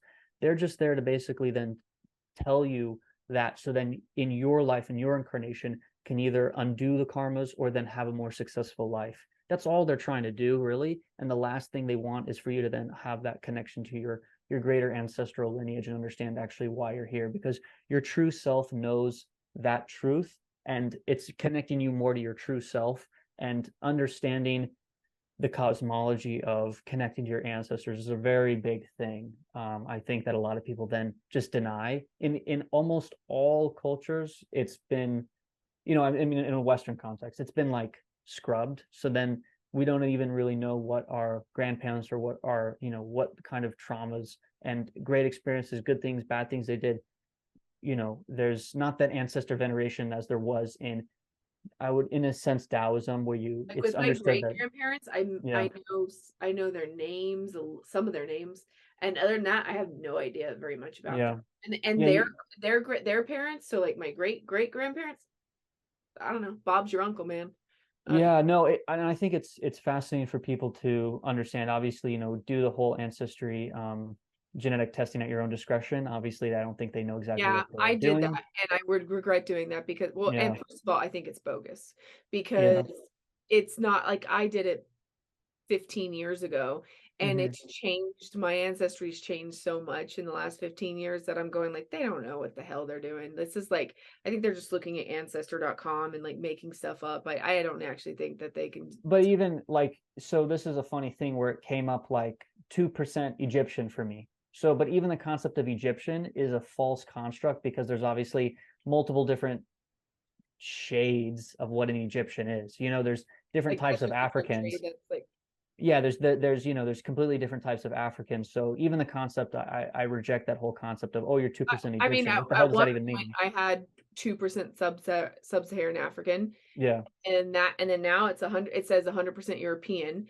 but hmm at one point it had me, I had some sort of Arabic thing in there, took that out. Yeah. And then I was one at one point I was 4% Neanderthal. Mm. And then now I'm down to 2% Neanderthal. And like I was in the 99th percentile, and then now I'm like in the 80 something percentile. Yeah. And like my percentages are always changing. It's hmm told me that I have Swedish, like 2 or 3% Swedish, and then it's taken hmm that away. It's it like the I'm just telling you the things that it shows you that you have, and then it tells you you don't have it. I did 23andMe. That's the one I did. So Yeah. I was one of the very first people to spit in a thing because I actually went to a TED Talk in person, and hmm the lady who owned the company was like giving us out for free. And I was like, you know, in my early 20s, and I was like, okay, hmm cool. Like an idiot. And anyway, I like, so, but long story short, I've had my spit with them for over 15 years, and I could tell you right now it isn't stay it like I don't Yeah, it's constantly shifting. So again, it's nothing's fixed. Like they there's have been a, identical triplets that have spit into the thing and got completely different results. So exactly. I And think, almost, and again, I don't want to be, you know, I have to be kind of careful, but you can kind of tell by the facial morphology of someone what their genetic lineage is. Like I know that's going to be, could be considered kind of racist, but you can kind of obviously tell like through well, certain, it you depends know, like, but because like fa- how many times they've deviated from that, you know, like I mean, yeah, yeah.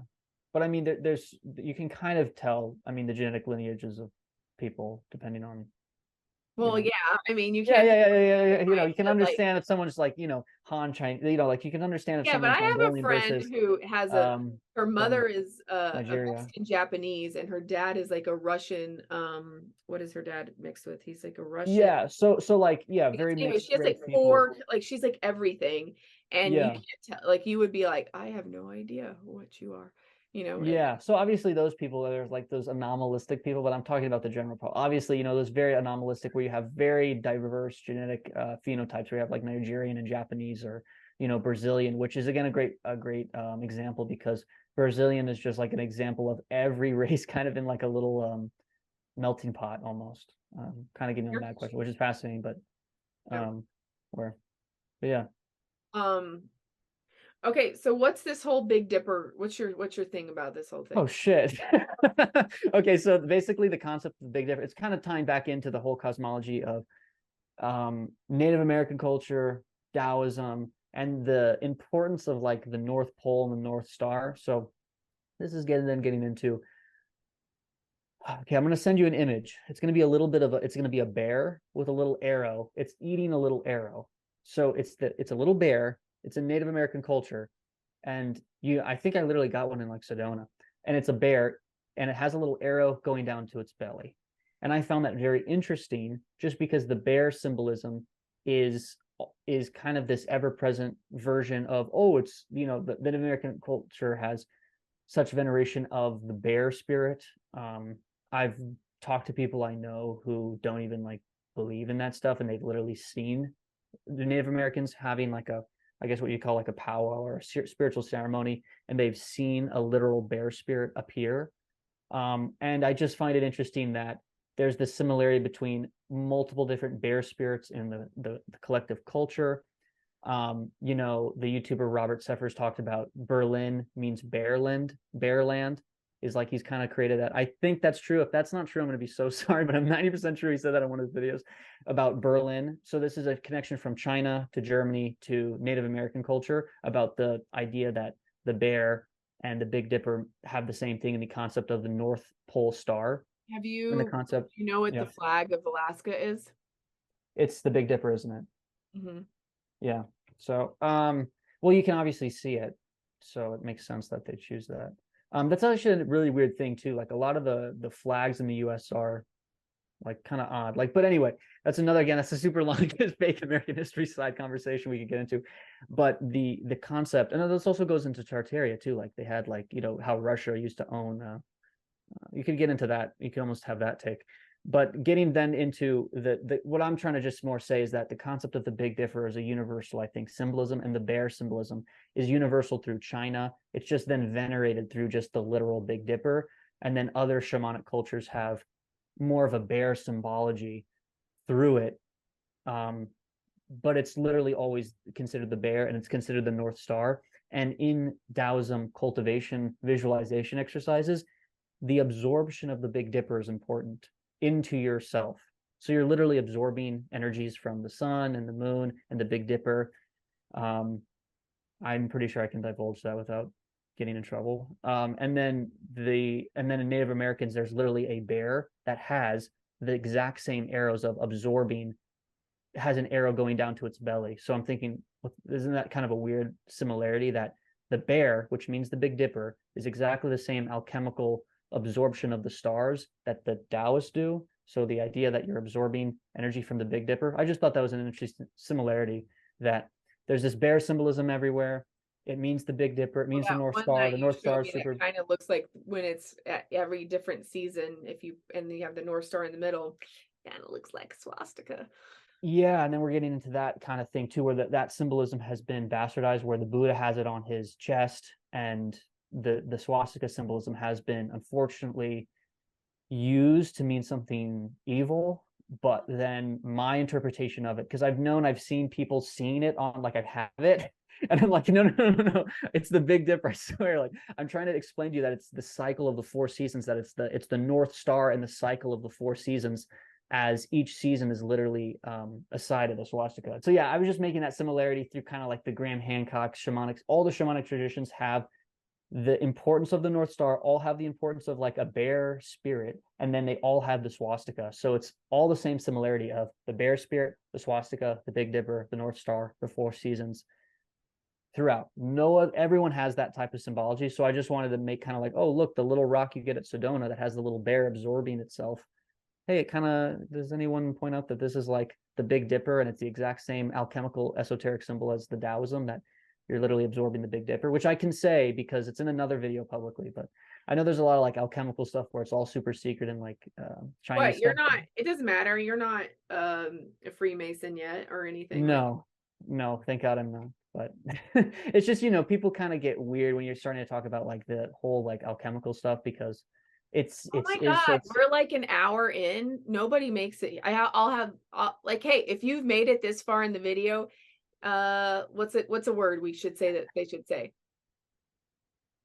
a Type in word. Big Dipper. If Big you've made Dipper. it, Okay, if yeah, you make it an hour in, you got to if say you Big make it an Dipper. hour Yeah, in, type in Big Dipper. yeah, I yeah. guarantee you I'm gonna have about 6 people write Big Dipper. Okay, Like that's like, so now we're at the there we point go. to talk about whatever we want to talk about. Awesome. Because no, what's his name? I think his name is Let's. It's not Let's Talk Religion. It's Religion for Breakfast, where he talks about Taoism and Chinese culture. And he talks about absorbing the sun and the moon and the Big Dipper is like part of Taoism, where you're literally absorbing stars. Is like part of the cosmology. Is literally absorbing stars. So that's a whole part of cosmology of Taoism. That's That's interesting. interesting. Yeah. So that's So an talk esoteric. about So like all the I mean, people. Yeah. there's um that deer technique within, I don't know guys what they do, how it works for guys, but with girls, and it's a Taoist thing, and it's like Hmm.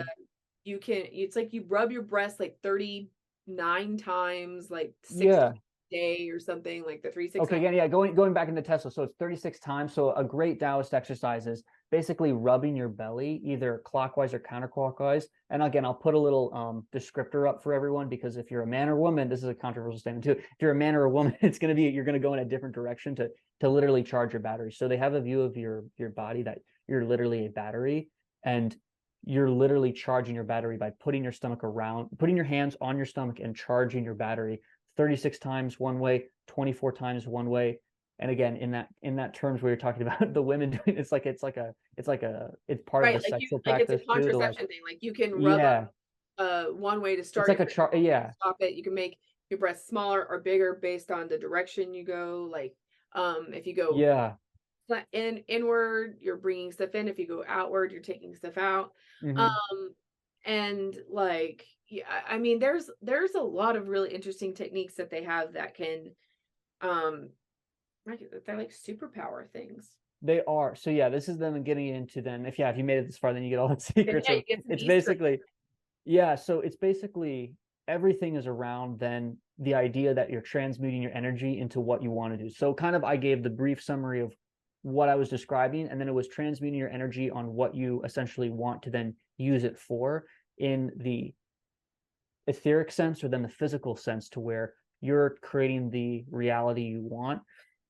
But it's also in a sense, yeah, you can do those type of things too, where you can energize yourself, like literally a bio battery, and create your whatever you kind of you're transmuting your energy, as opposed to it being leached off you, or you being obsessed with something, or you having these sort of traumas that we talked about earlier. You're transmuting your energy, and you're trying to upgrade yourself without then having all these external factors essentially, and you're using your energy to. What, like, I mean, I have some natural superpowers. You obviously have a little bit of natural superpowers. Like, do Mm-hmm. you think that techniques like the Taoism, like So teach can make like can give you superpowers, or do you think it's more like they can enhance your natural superpowers? So both. They give you and they enhance. So that's the first part of your question, is they do both, but they do. And essentially they would have to initially do it for it to be a yes and question. So obviously people are going to have almost like an athlete, like you're going to be good at certain things, you're not going to be good at others. You're going to be good at Or like certain you're a natural singer, but or you're a maybe natural singer, yeah. So you're going to be good naturally at telepathy, or you're going to be naturally good at name the ability.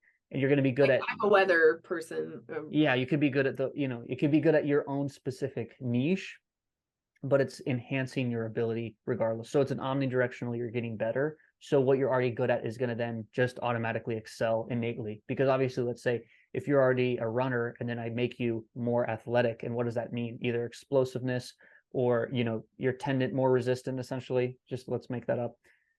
That's then it's just translating over. It's just a translating over of your pre-existing condition, that then you're just translating over to your already ability. So it's only going to enhance you, of course, if you're doing it right, because there's obviously then a fraction of people that do too much visualization in kind of the community. Then that can turn into, you just do too much visualization, it then just turns into you're just moving your energy around, and then you're basically unaware of your own biases, and your mind basically wanders, and then you unfortunately move your energy negatively subconsciously, and then you could get sick. So that is another thing in the energy cultivation practice. If you don't clear your sick energy, you're going to get fucked. You're going to get so fucked up, because you're basically then, let's say I like have cancer right here and I'm moving it throughout my whole body. So I'm basically then just like moving, and not in a good way, like not like there's no good way to, you're moving a literal something that you haven't dealt with psychically around your body essentially, and polluting the well. Does that make sense? So getting rid of sick energy is the most important thing you could do. So the Tai Chi, Qigong And stuff what like initially. what's a technique people can that you know of that people can get rid of? So the one technique I would suggest is just enter, basically, I guess you could call it horse stance or Wuji position, or just basically sitting position. So you're essentially just holding like what's like look up like what a medicine ball is. Yeah. So essentially you're holding a medicine ball and you're just meditating for an allotted time. Whatever you can basically do, you're holding, and again, it's not going to translate on this. But it's essentially, you're just essentially sitting, holding what I would describe as like a medicine ball, and you're basically charging your own energy. You're charging your hands, and then you could then vector your hands towards your either middle dantian, lower dantian, preferably lower dantian, and then or you could go to your but you're basically just you're charging yourself by meditating. So you're meditating, but you're directing it through your hands, if that makes sense, and you're energizing yourself. And what it's going to do is essentially charge up your body and try to clear that sick energy, because you're just basically charging your energy. So then automatically you're going to be at a higher vibration. So then you're basically, your sickness is going to slowly deteriorate if you're at a higher vibration type of I thing. do a lot of like, I don't know, like by like this is just like a natural thing I do in my head is like I give it to earth.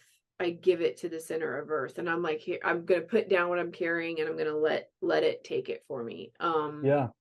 Like I release stuff a lot to Yeah. earth, like in the ground, like to like I'm just like Sadness, anything you, yeah, any like an anything. Yeah. emotional thing, like Yeah. whatever, or like worries or thoughts, like negative thought patterns, um like I just give it habits, I give it anything that I'm just going like, this is heavy. I'm gonna be like, you know what? Will you please thank you. Would you please take this? I'm letting this go. I'm giving it to you because I trust that earth can do something with it better than I can. 100%. So the esoteric interpretation of oxygen and carbon dioxide and the sense of nature we have and the Mhm. sense of feng shui is this exact statement you're saying, which is you're basically the energy of nature can innately take away your sadness, your traumas, your bad energy, your sick energy.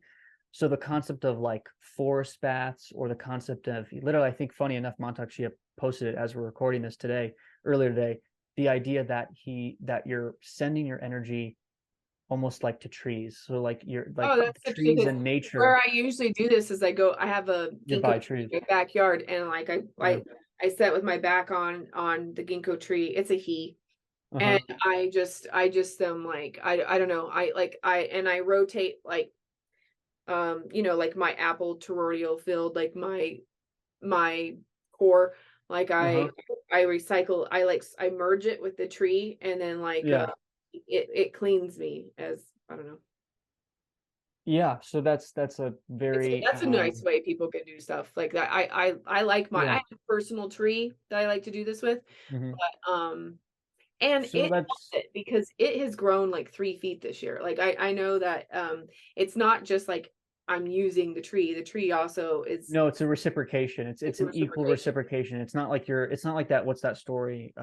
It's that famous book Giving where it's like the tree. apple tree, the giving tree. Yeah, he just cuts it down, he just abuses it. It's not that. It's a reciprocation with nature. It's not like it's not like you're destroying it. It's not like you're sinking it down. It's not like you're dumping just chemicals on the roots. It's actually not like that. It's a much more reciprocation than people even understand. It can almost feed off of it, and recycle it better, like like it would Yeah, so recycle it's like a a good body, transmuter. like It's just, yeah, it would like how stuff, like how stuff basically dies and then becomes reborn through the seasons. It's just the same thing. It's just new. It interprets the nutrients differently. So stuff that we just give, it can take and transmute it. It's almost like it's transmuting it spiritually for us, essentially, especially if you're, and what you're describing is also funny enough in Taoism. It's very well known, like what's called the microcosmic orbit, where you're recycling your energy to move it around to, again, not be stagnant.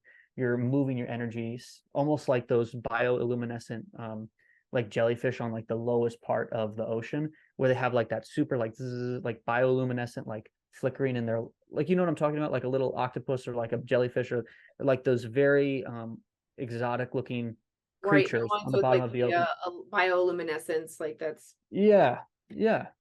Those creatures, that's what you're basically, but that's what you're trying to do, but you're trying to visualize it. You know what I mean? So you're basically trying to do that, but you visualize it essentially. But in yourself, you're not actually, literally bioluminescent in the water, but it's like you're visualizing it, and that's what you described with the tree. I'm not surprised that you do stuff, like that, and you have that sort of reaction, because that's literally one of the practices that then pertains to clearing of energy. So yeah. I mean, uh, or even just doing it sitting on the grass. You can lay down like face down and with your like face plant in the grass and then like talk like I like will like I'll put my forehead on the grass and like on the ground and then like I'll just and then then I'm kissing earth and I'm hugging the earth and then like we're recycling energy together and Hmm. that's my favorite. That's another nice thing too. And bugs, I don't care. They get on me a little bit, but that's okay. Yeah. That's just part of it. But, whatever. Yeah. And I mean, I'm weird. Like people will see me doing this stuff and then they'll be like, "What are you doing?" And I'm like, "Nothing. I'm doing Yeah. nothing. Yeah. Sitting sometimes in I'm like just parks and stuff laying like that, you here. can, Leave me alone." That's yeah. what I say. Your take on But what? this little symbolism, I just find it interesting Oh, that that's yeah. that one you've seen like little, I've seen stone and Sedona. I'm Yeah, like, that's I've like, seen that too. huh, like they gotta esoterically mean that that's you're absorbing the Big Dipper. Could be, but whatever. So yeah, so let's go into Cancer. Okay, so the idea, so okay, so we were all told in school, and it was this is kind of the funniest thing, but like the concept of Cancer is essentially it's your own psyche stopping you from not being yourself, if this makes sense. Or giving you being like, do you want out of the video game? Like, what's your do you- like? Yeah, Okay. it's subconsciously stopping you from trying to do it. So what's kind of gone on with like new German medicine concepts and what's gone on with people suddenly being cured from cancer in their like Joe Dispenza type of sense.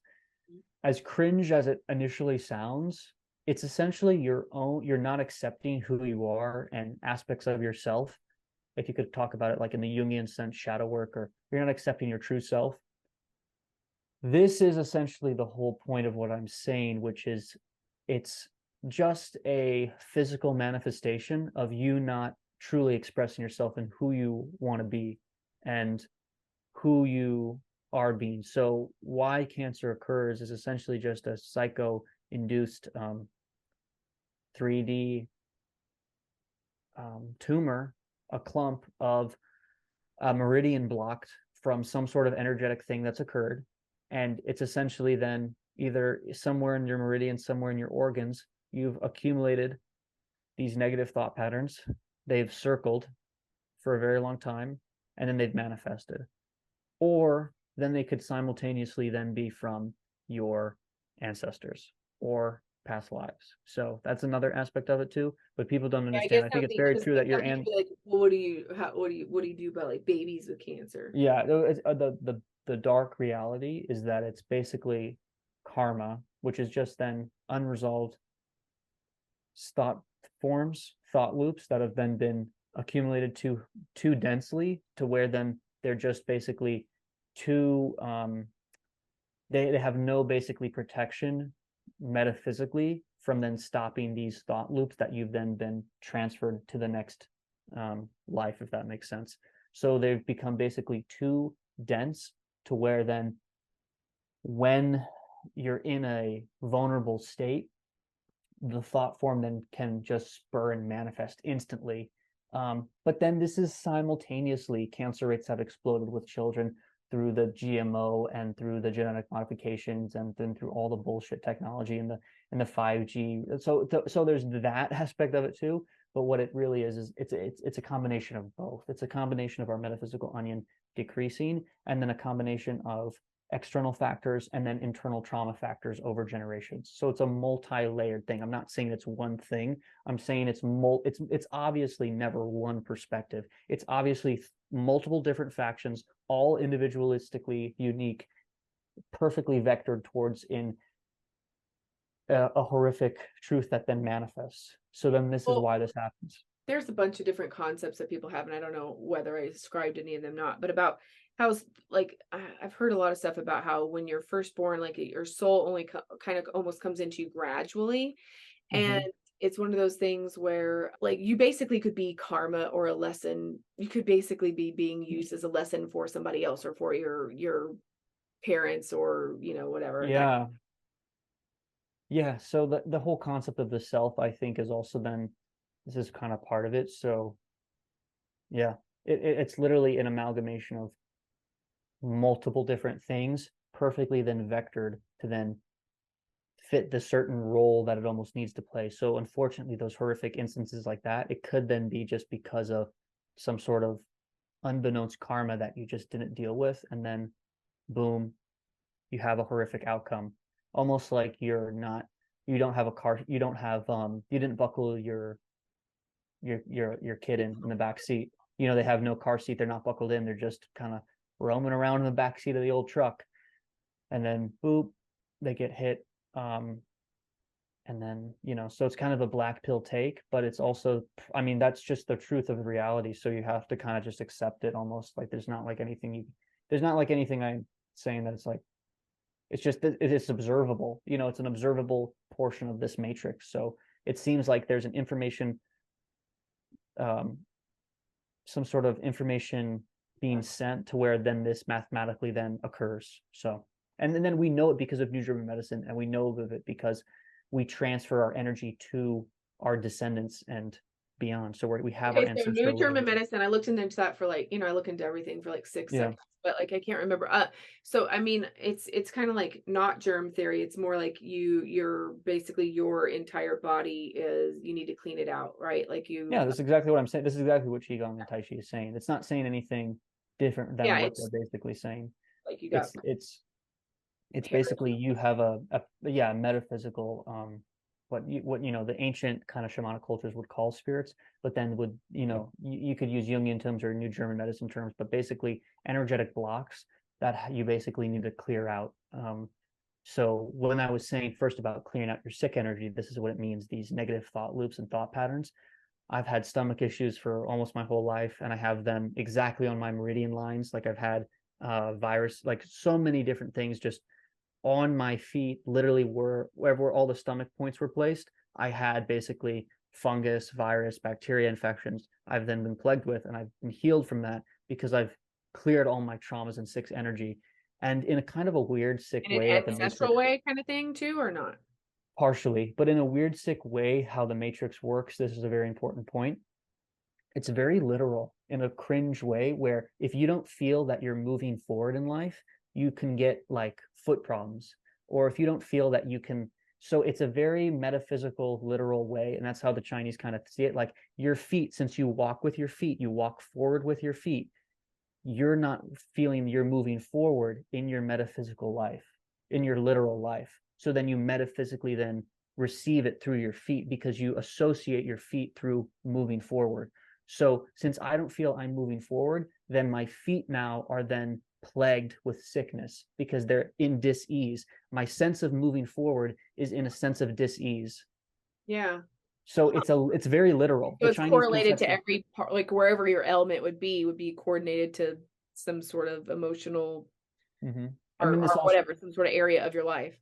exactly. So it's very literal how you interpret, because we have an association with the sense of self, even though it's a construct, it's a sense of self that we have that our feet are moving forward in life, and you feel that your feet aren't moving forward, then that's where the psychic dis-ease will then occur. And also then it also is correlated to your astrology and also correlated to then your zodiac Chinese sign. It's also correlated to all these different things, your astrology is your birth date, but then it then also then plays into numerology too. So all these things are in effect, but the real truth of it is that it's really just a metaphysical interpretation of what's actually going on. So in my instance, I didn't feel like I was moving forward in life, so then I get these feet things. If some people have hand problems, it could be related to something they're doing. They're not feeling like they're, it could be some psycho induced thing where they don't feel like they're grabbing life or something. They don't feel like I'm moving forward. I have feet problems. I don't feel like I'm confident. Your shoulders are bent in or out. You don't feel a certain thing. It's because of a certain thing. And also that's an inverse thing too. Like if there's the positive attributes of yourself, you then will gain abilities, I feel metaphysically then better. So there's a yin and yang in a sense to everything, where your negative aspects of you will then be pulled back with disease, and then the inverse will be there could be positives from that, where I feel like I have really good hearing in a sense, but that's another topic. But the sense that it's a there's truth to your physicality that relates to, in kind of like a Gnostic way, that if you don't feel you're moving forward, that I'm just using it from my own personal experiences, that it's such a real instance where I felt super stagnant. I felt like just not moving forward, didn't know what I was want to do in life, got these foot problems, related them to my stomach problems. And you could literally see on the meridian line where my stomach problems were on my feet, were exactly where, in between the toes of my feet, exactly where the stomach line was. So it seems true irrespective of me knowing it. This isn't forced on me without me knowing it. Mercury's in retrograde. I'm just unprivy to astrology, but it's a truth. Okay, so I think a lot of people, if you don't know how to know who you are, like I'll just give you a couple little quick tips. First of all, like you got to try a lot of things in life, a lot of things, like just whatever, like go like take random, like I literally have a rock grinder, like a giant rock grinder, and I grind Mm-hmm. rocks, and I like make jewelry out of my rocks, and I love them. That's like a weird thing that I don't know anybody else who is my age who does this. But anyway, you have to try. I didn't know I liked grinding rocks and, doing lapidary is what it's called. I didn't know I liked that until I went and did a class on it. Okay. And then I was like, oh my God, this is like meditating. This is like amazing. And I should have known because I've always liked rocks. Right. But anyway, so the thing is like you have to fall into your preferences, and you just like, okay, there's this little riddle that I heard one time. I can't remember who said it. I've heard it on some podcast years and years ago, but she was saying that like if the scenario is that you're going to be on an island for a year, you're going to have everything you could possibly want. You're going to be paid like millions of dollars to live on there. Anybody you love can be on the island for the entire year. It's just like a paradise island. The old, like you could take anything you want, whoever you want. You're going to have unlimited funds. There's no reason for you not to love and want to be on this island. Mm-hmm. The one stipulation though for this all to go down and for everybody to go have like a wonderful year and they get rich and stuff is that you have to read 100 books, but they have to be on one subject. So Mm-hmm. what subject? It doesn't matter what subject it is, like, what subject would it be? And mine was like, basically I would do high strangeness, like whether it's like what kind of this kind of shit that we're talking about, or Mm-hmm. aliens, or like ancient history, like esoteric, like fringe knowledge. That's Mm-hmm. my subject. Yeah. And um and so they say like whatever the answer is to your island question, that's what your passion is. Okay. And then you try to figure out and formulate a way in which you can work towards building that passion.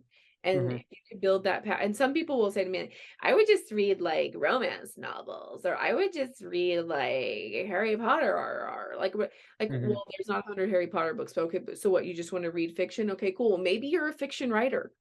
Like Yeah. maybe you are a storyteller. Like maybe you're like, this is your passion. Like maybe, like there's all kinds of things where like the way to like there are exercises that you can do if you really honestly don't really know yourself, because it's easy for me because I've been knowing myself my whole life, but not everybody has, and not everybody does, and it's okay if you haven't been. And if you don't really know your preferences, you've got to try a lot of stuff, and then that'll help with stagnation, guys. That's all I'm trying to say.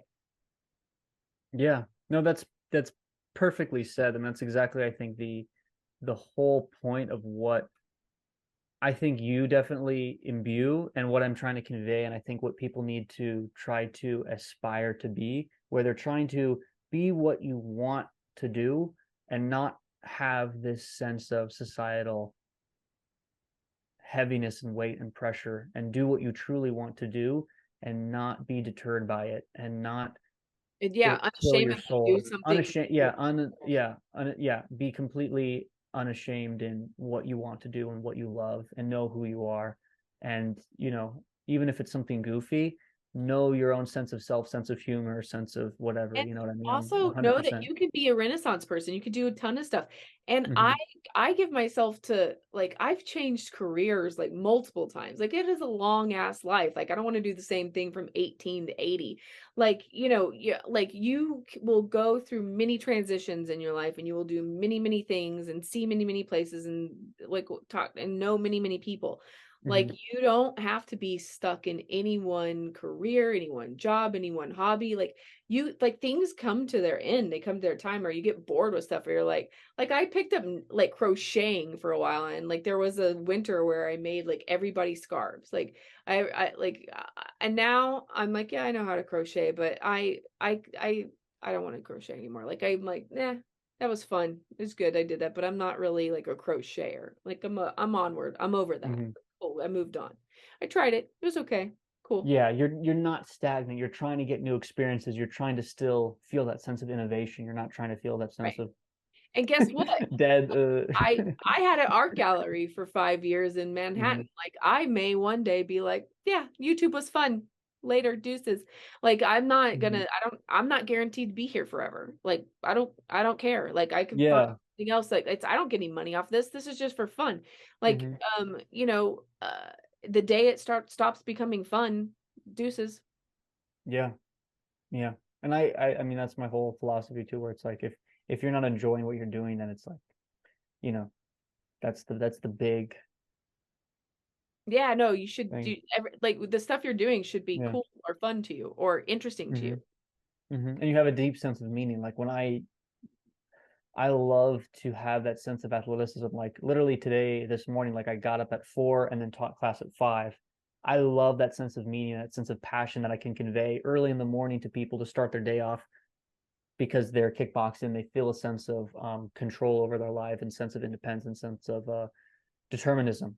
That I like they're creating their own reality in a sense, not deterministic, but like they're willing themselves forward through the day, and I love that, and it gives people such a happy, bright outlook on life, and that's the whole essence of what I'm trying to do in qigong, in yoga, in kickboxing, and anything in life. I think that's the point. Cool. All right, Mr. Joaquin. So where can people find you? Like if they want to like So I what should got a YouTube channel, and then I got an Instagram, and then you can just, I guess, DM me through Instagram, or email me through my YouTube channel if you're ever interested in kickboxing, traditional martial arts, yoga, all that sort of thing. If you're interested in anything, again, we didn't even really get to talk about qigong or anything, but like in a deeper sense of the positions and the moves.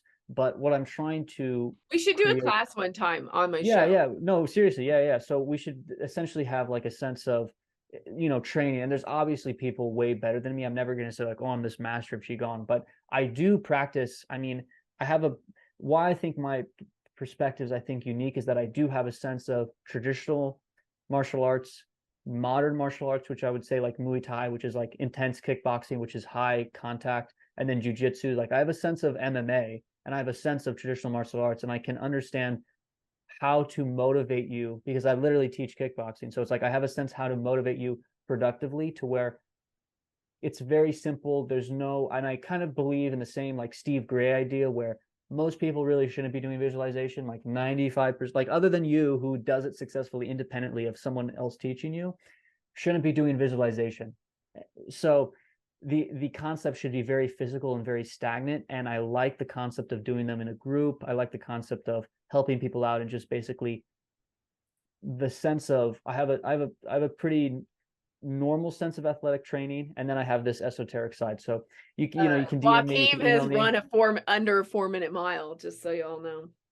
No, so under 5 minute mile. So on the treadmill I can blitz.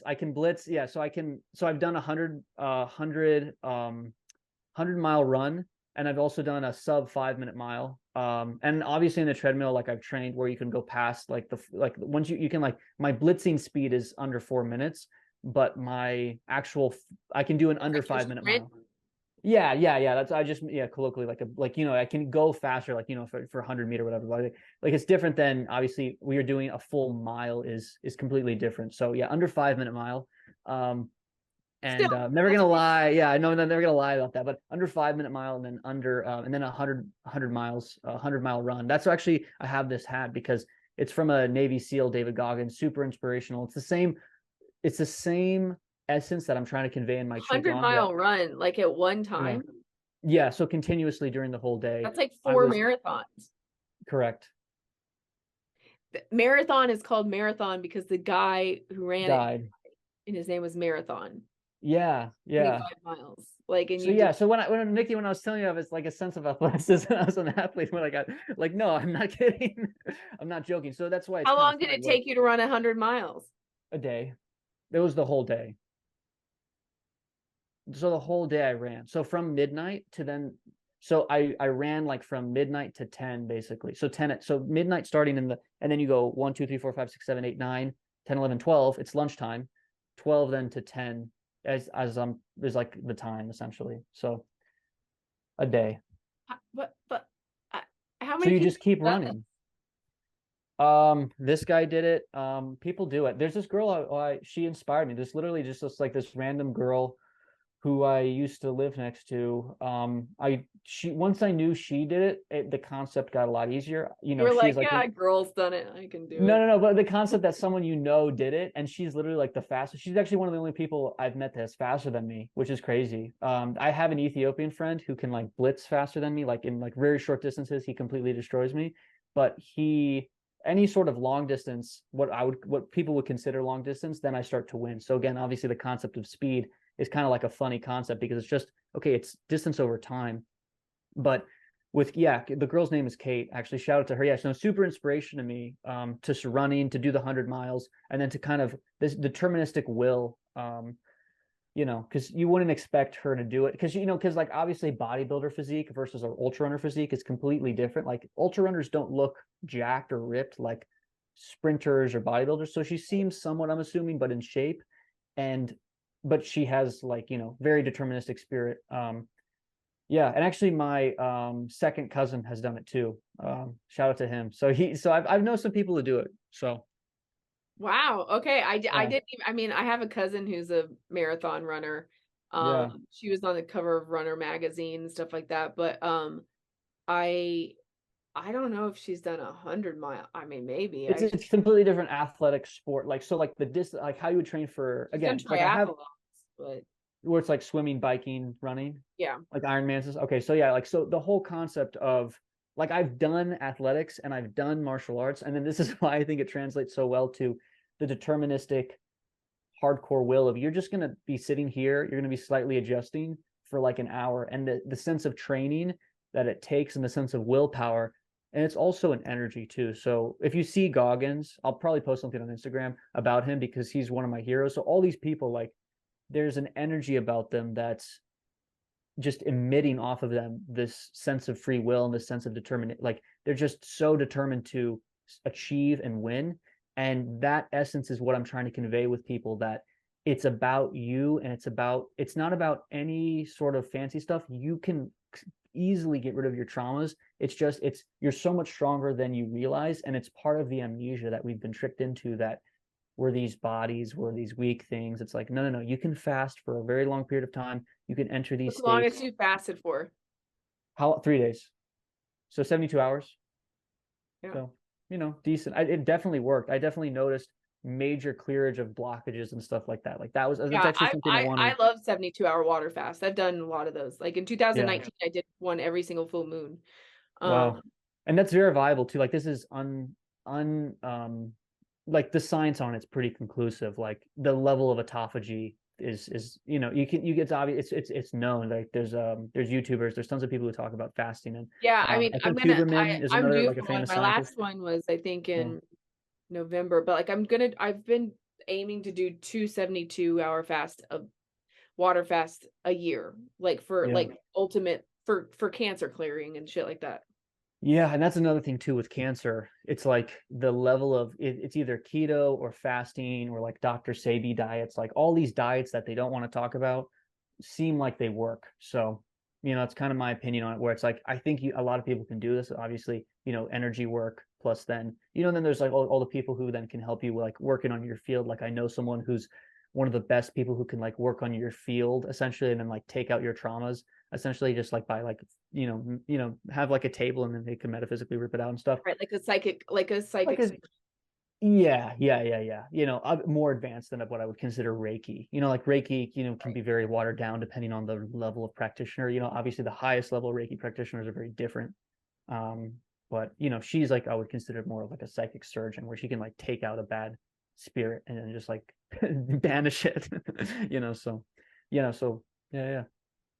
So yeah, just contact me through Instagram, or email me through that email type of thing. So yeah, because I'm definitely why I'm here is I want to help people and understand how, just metaphysically kind of align with those type of people to where you have kind of the new age spiritual community, but they can be very loosey goosey. And I like some more rigidness, but keep, have a sense of balance where Well, you have and a you're sense of also freedom. like Joaquin wants to invent the Hogwarts for wizards in real life someday. Yeah. So I have this idea, essentially this idea that there's essentially like a group of people who I've known through, incarnations, past lives, whatever you want to call it, fractal souls or whatever. I'm here for a very specific reason to get a group of people together because I feel like I can help a lot of people genuinely. So Mm. that's 100% why I'm here. It's 100% why I train, 100% why I like Goggins, 100% why I've done anything. It's to understand this cosmology in a sense that's very wu wei. Even though I've felt stagnant in life, even though I've gone through these traumas, it's all then showing me the signs to then, hey, look, doing these simple positions and these simple moves does objectively help people kind of clear these intrusive thoughts. And that's what I'm trying to do with people. I'm trying to make them as unencumbered as possible so they can essentially be free. And I'm also a vocal sound healer too. We didn't even get into that, which is like a throat chakra clearing, kind of any more other stuff where it's just basically the concept of singing, but without basically feeling encumbered by the sense of structure of tunes. Like, oh, I'm off pitch. Oh, I'm this. It's just, Right. you're basically tuning, you're toning, you're clearing your throat chakra essentially. You're clearing again the sense of blockages and the sense of you not being heard, or the sense of that sense of your voice not being heard. I feel is a weird resonance I feel in the ether, because most people aren't being heard. Most people get judged immediately or are too embarrassed, and then they just are then silenced. That's 90. Honestly, that's 90% of people. You're either judged immediately or you're subconsciously judged. You've already imbued that energy into what you're doing, and then it's basically then just like a self-fulfilling prophecy where you're super self-conscious and super nervous, and then it's just like and then people just don't talk, and then people are just like, so it's so I also do that too. So if you want to do vocal sound healing, qigong, yoga, kickboxing, obviously, you can only do so much through Zoom. So of course, there's limitations through the internet, but yeah. And I'm gonna be posting more content. I actually have an interview with Miara coming out too. So I'm gonna be doing more interviews, posting more content, trying to do more qigong on that channel too. So Okay, yeah, cool. cool things coming. Yeah. Great. Awesome. Thank you so much for coming on. It was a pleasure having you, and we'll have you again sometime. Thank you. Thank you. Of course. Bye. Bye.